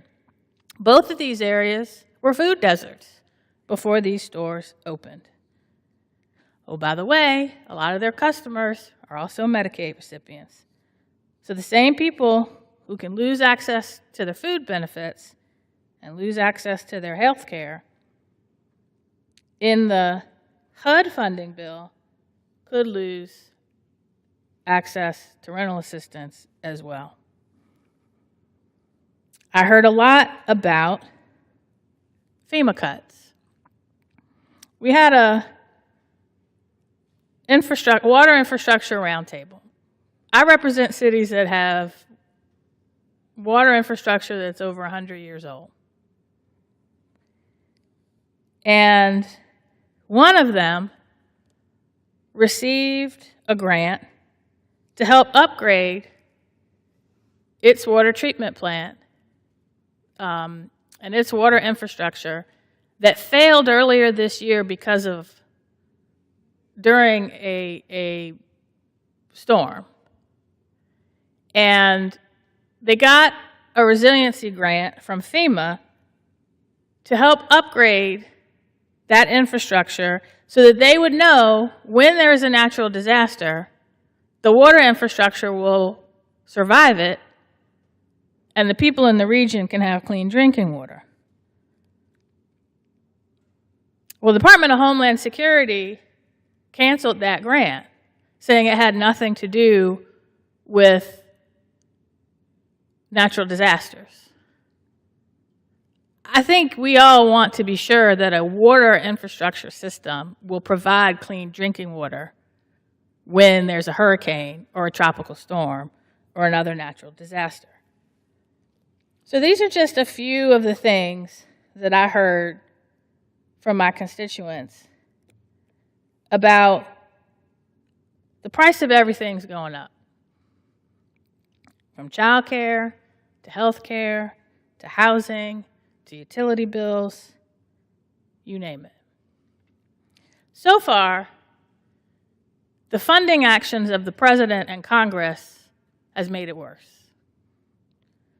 We passed an energy bill last week that gutted the very programs that help people weatherize their homes to reduce their energy costs, to cut the very department that has that program in half. And people are asking me, weren't you elected to help people and solve problems? And I was. But we got to work together to do it. And just because Republicans are in the majority does not mean that you only govern over Republicans. But Democrats, Independents, and Republicans in Virginia's 4th District and across the Commonwealth want us to come together to help them and solve their problems. That's what the best of government does, not make them worse. And they made very clear, the people made very clear in November, and they continue to make clear today, cost of everything is too high. And when I talk to Republicans, Democrats, and Independents, rural, urban, and suburban, no matter where they were born, no matter what language they speak, no matter the color of their skin, no matter who they love, no matter how they worship, they want three things. They want to know they live in a thriving, healthy community. They want to know that they have a job that allows them not just to pay their bills, but to have a fair shot at a better life for their children than they had. They want to know when they get sick, they can go to the doctor and not go bankrupt. And every single person that I talked to in my district during the August period said, it's getting harder to do that. And I'm afraid it's not going to get better. We answer to them. When we all took our oath of office, we took an oath of office to preserve, protect, and defend the Constitution of the United States and to do our jobs to the best of our ability. And our job is when we see people who are hurting and we have the ability to help. Or as Matthew 25 says, when we see somebody who's hungry, we feed them. When we see someone who is homeless, we give them shelter. When we see someone who is sick, we provide them care. When we see a stranger, we welcome them. When someone is in prison, we visit them. Or at a minimum, how about we make sure they're in conditions that are humane?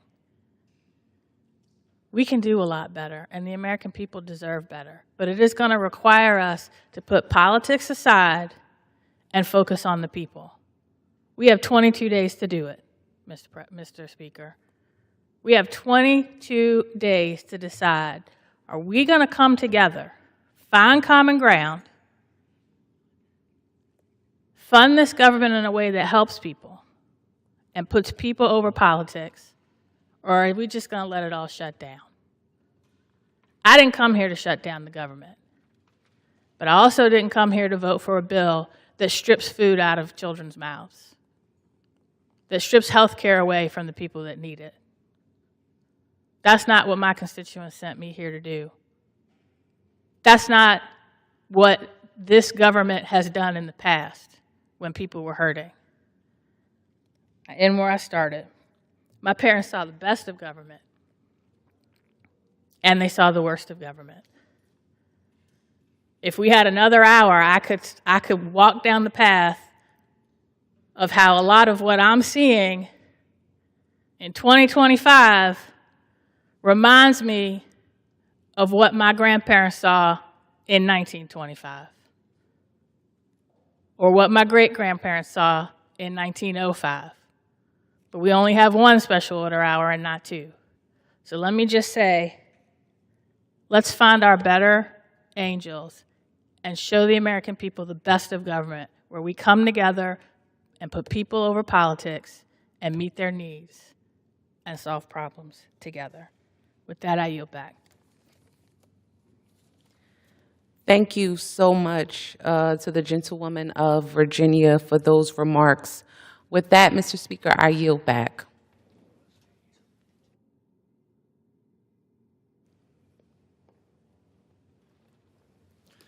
The gentlewoman yields back. Does the gentlewoman have a motion? Yes, Mr. Speaker, I motion to adjourn the House at this time. The question is on the motion to adjourn. Those in favor say aye. Those opposed, no. The ayes have it. The motion is adopted.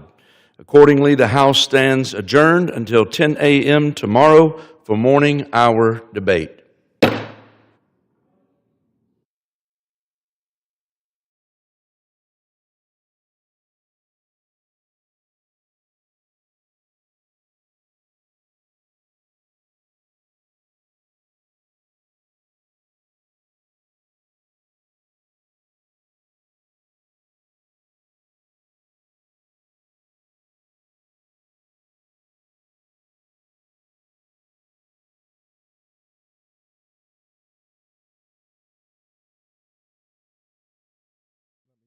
Let me turn my mic on for you guys. All right. Not that it makes the show any better.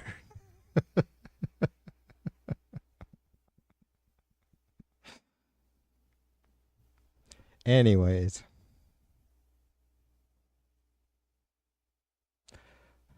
I'm exhausted. I am. I'm fucking exhausted. It pisses me off.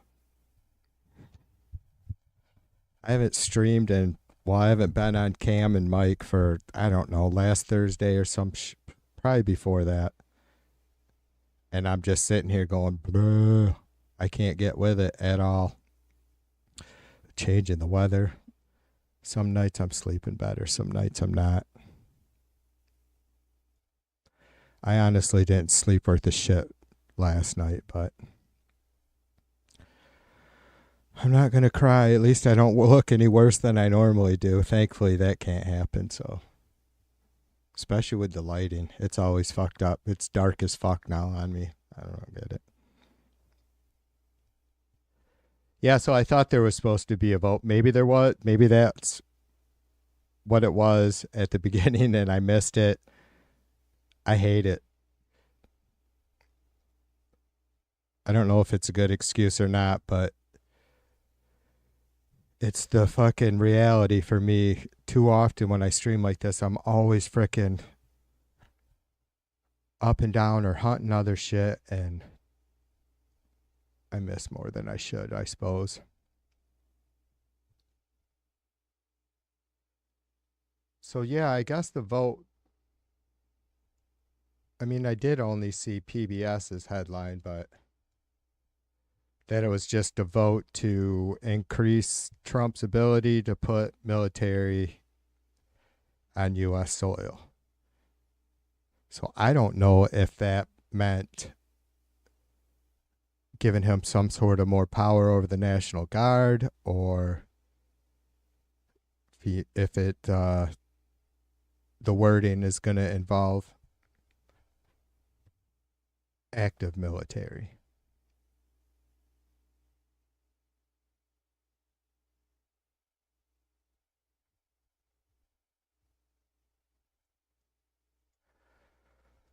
All right, what else did I have in my absolutely not clickbait title tonight?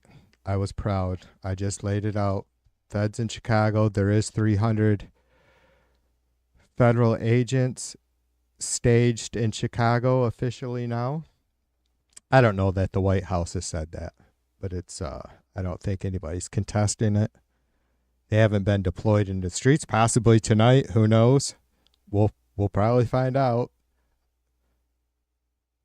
I need to get better notifications set up. I hate, I don't use my phone at all, and that's probably the only way I'm going to be able to do it, where I'll have it with me all the time. Because when the shit goes off, it's probably going to go off. So yeah, 300 federal agents not being housed at the Great Lakes Naval Base, but their command post is in an unoccupied office building there on the north end of the base. Gaza, Trump saying, giving a final warning to Hamas, and sure, I don't know why I feel the need to have to explain myself. I think it's pretty obvious to most folks, but you know, for all clarity, that's Trump saying, look, 51% Trump saying he's going to help Bibi finish the genocide of the Palestinian people, or close enough, right? Continue to slaughter them. I mean, can you imagine? I mean, I guess it doesn't really, that's probably not going to happen. We're probably not going to have, well, fuck, I don't know. I mean, who knows? If Trump said final warning to Hamas, let's just let me back up my comment there about Trump. Don't forget it. Keep it in mind about Trump helping Bibi finish up the genocide. Let's just say he does only want to target Hamas, you know, installations or whatever.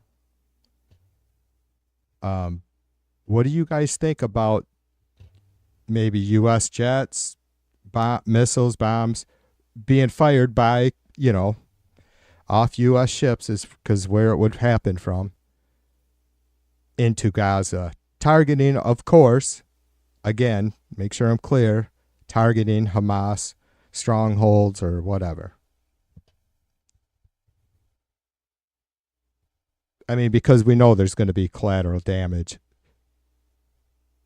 It kind of makes me throw up a little bit, saying, you know, referring to women and children mainly as collateral.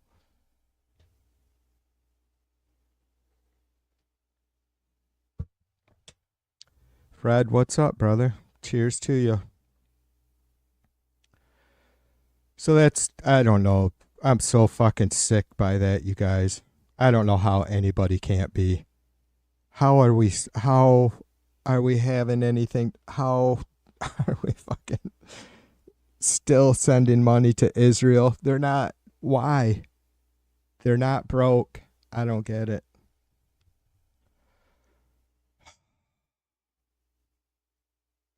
I don't like being a part of that shit. I'm telling you, I don't.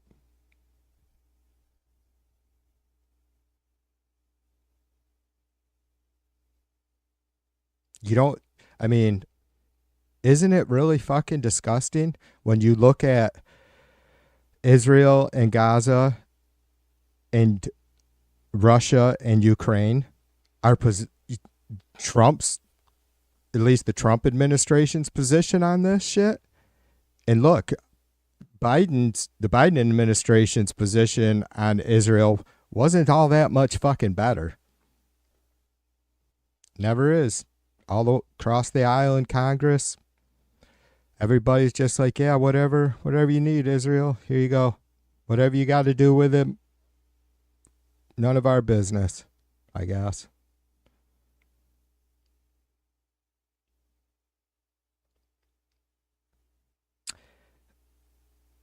Not willing to help Ukraine.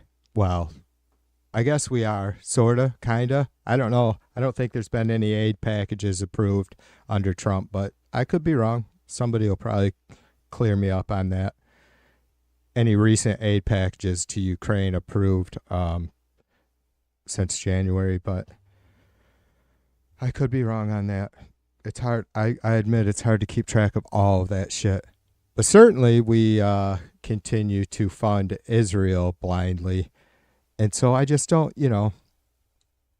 Ukraine was just invaded for absolutely no reason, like Israel was invaded by Hamas on October 7th. Exactly like that.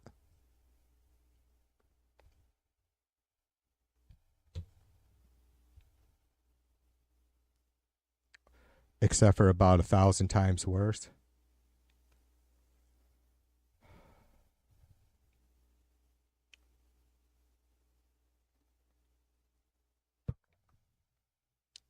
I can find the Trump quote for you, Sin. It was just some sort of final warning to Hamas. Like I said, that was just my reading between the lines of Trump's comment. He didn't say those exact words. Does he need to?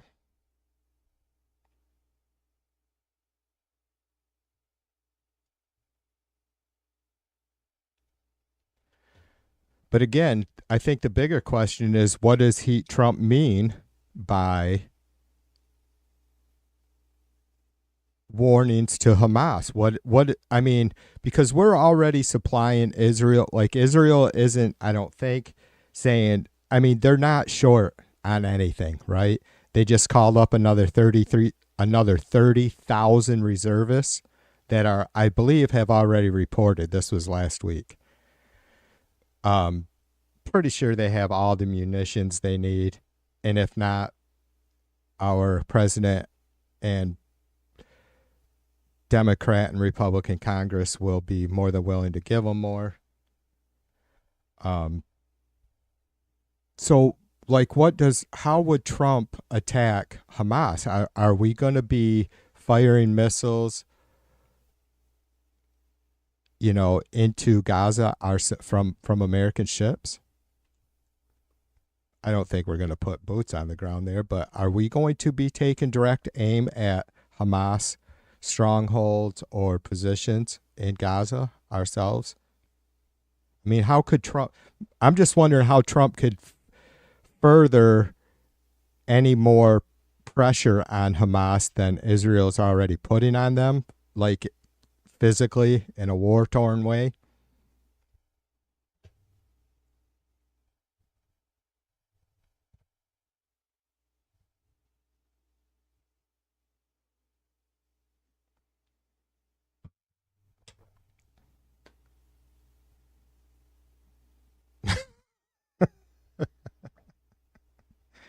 I know, Mac. though I did just quote him. That's why I put in my own translation of what he said, even though I didn't give the exact quote, did I?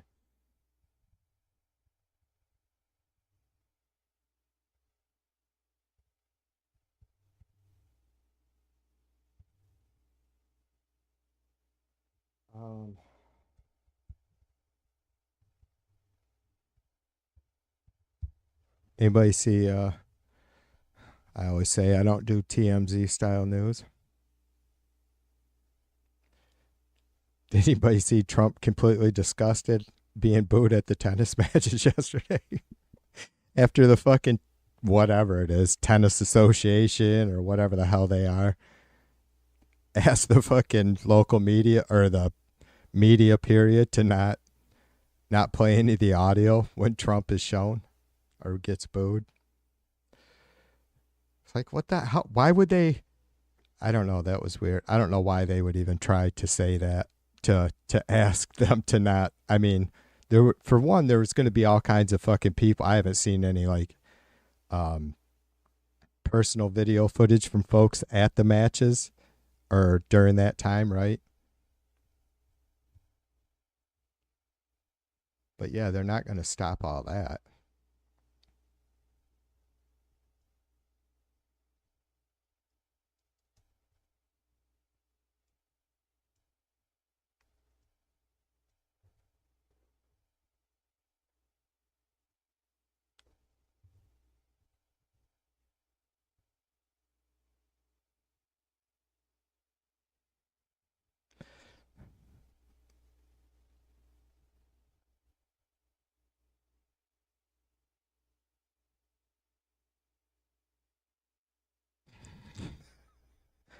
I'm just reading through the headlines. Should I bring this up?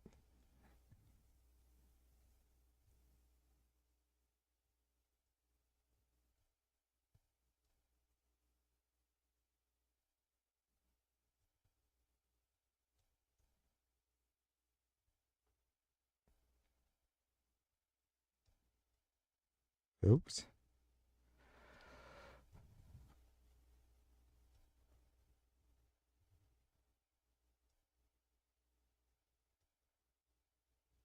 Yeah, man, I could just never get that shit. I don't know. Maybe you guys can see it all right, but my eyes are shit. I'm finally close enough to my monitors now where I don't have to get chewed out by everybody for squinting. But I still don't know if you guys will be able to really read that.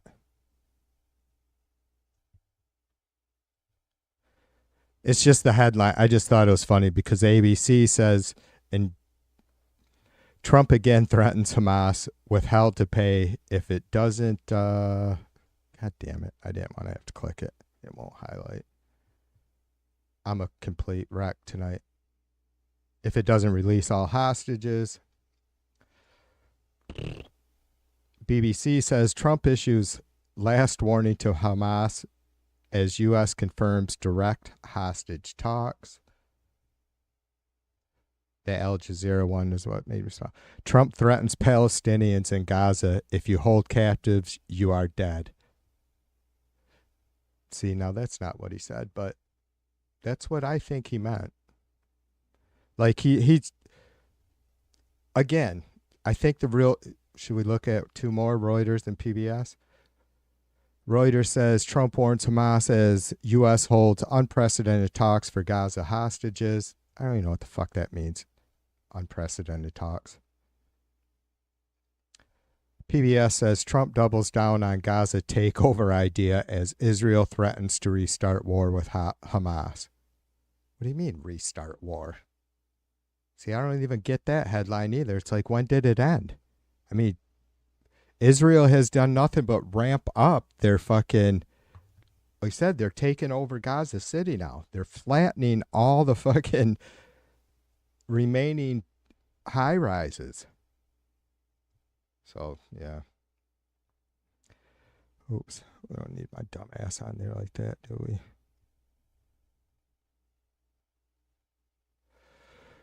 But again, I think the question is, what does Trump, Pete Hegseth, and the Department of War mean by a threat to Hamas? Because I mean, I'm not an idiot. None of us are, right? That would mean some sort of,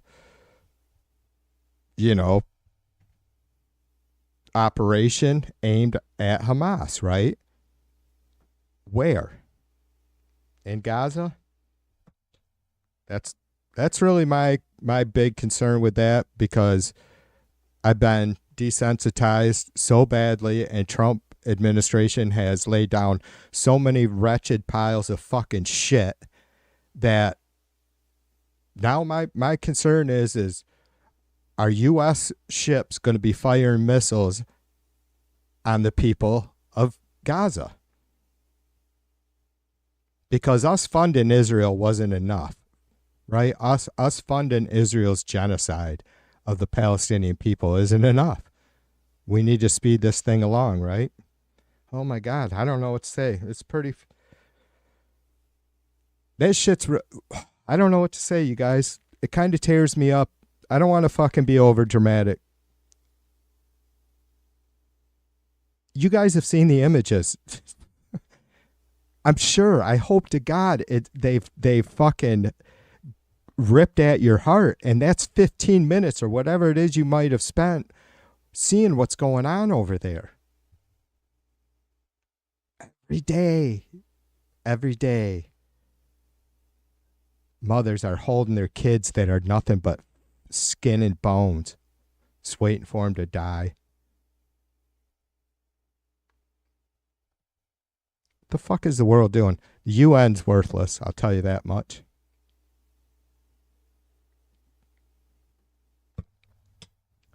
UN is absolutely worthless.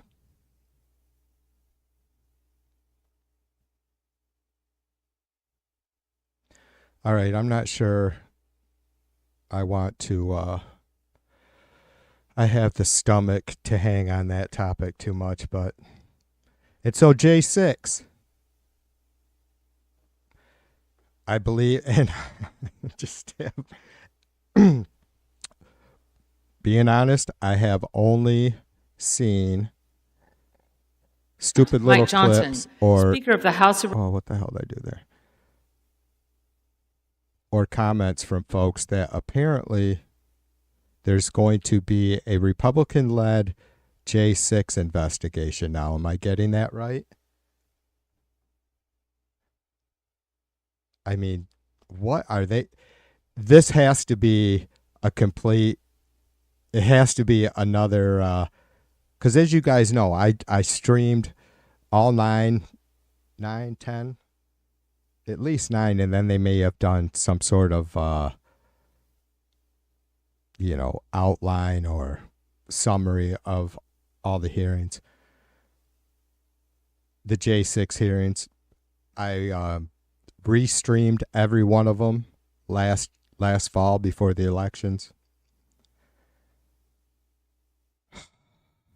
It's got to be another fucking distraction, right? But so, like, I guess they get it. Like, Comer and these fucking idiots understand that they can just say that anything they want, and it'll probably buy them a good month of time, at least, and distraction to, depending on the topic, I guess, to continue on with militarizing our police or federalizing police, federalizing our National Guard, trying, like the vote supposedly tonight, that was supposed to be tonight, trying to, I guess, make it possible to have more authority to put active military in the streets because of crime. But only in the Democrat cities. Like, don't go to Memphis. Or you can go to Memphis, I guess, and you'll be, you don't have to worry about not getting mugged, raped, murdered, stabbed, your car jacked. Right? So, for all you Democrats that are accused of loving to live in a crime-ridden city, if mean old Trump comes in and fucking cleans up shit, which we know isn't going to happen. Nothing's going to, he's causing problems, obviously. But you can always move to Memphis or, I'm sure there's plenty of other, was it Huntsville? All kinds of red cities, red ran cities, red, Republican mayors with far larger crime rates higher crime rates than the cities Trump is attacking. So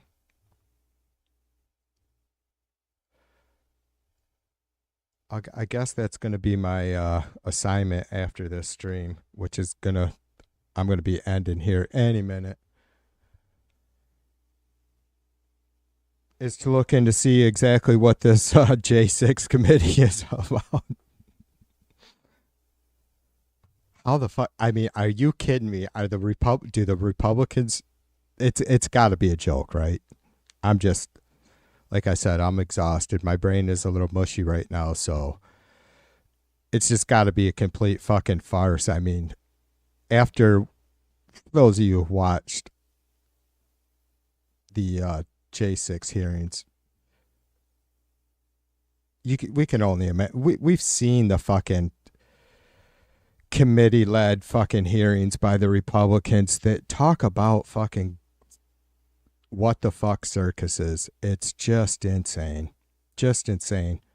How many fucking Biden impeachment hearings did they have just to fucking satisfy the chuds, God, all those meetings are just absolutely bonkers. Or hearings, most of them.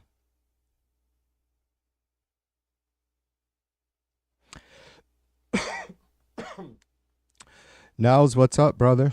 Did I see Nelson? I did. Yeah, Max says we have to pay for Israel's free health care and tuition. Gloria, what's up, sister? Cheers to you. Lucky Bear, thanks for coming by tonight. I don't know if this was your first visit to the channel, but it was nice having you in chat. I hope you'll come back. If you guys, Lucky Bear is post some good stuff. I'm going to get over to her channel, or sorry, his channel maybe. Why do I think Lucky Bear is a woman? What the fuck's wrong with me? I got to stop assuming that stuff. I'm going to post Lucky Bear's link again. And I'm going to check out, I'm going to have to get over there and watch some stuff because it looks like they have some pretty cool videos up. So one that caught my eye about feeding the homeless. All right, you guys, be good.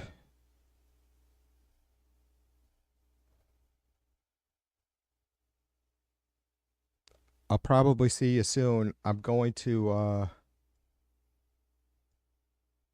I don't know what I'm going to do. I'm just waiting for everything to blow up and not like anticipation in a good way. I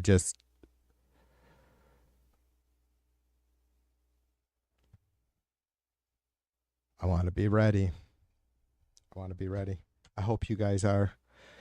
Anyways, I appreciate it. Like I said, you could probably tell I'm a little bit out of sorts tonight. I mean, I feel fine, just exhausted. I don't know if it's coming off the weekend and a whole lot of bullshit. I took a decent day off basically from chat and all that shit yesterday. I might have popped into the Chud chat for two or 3 minutes, and that was about it. But I will see you guys soon, all right? Be good. Peace and love. TV2 out.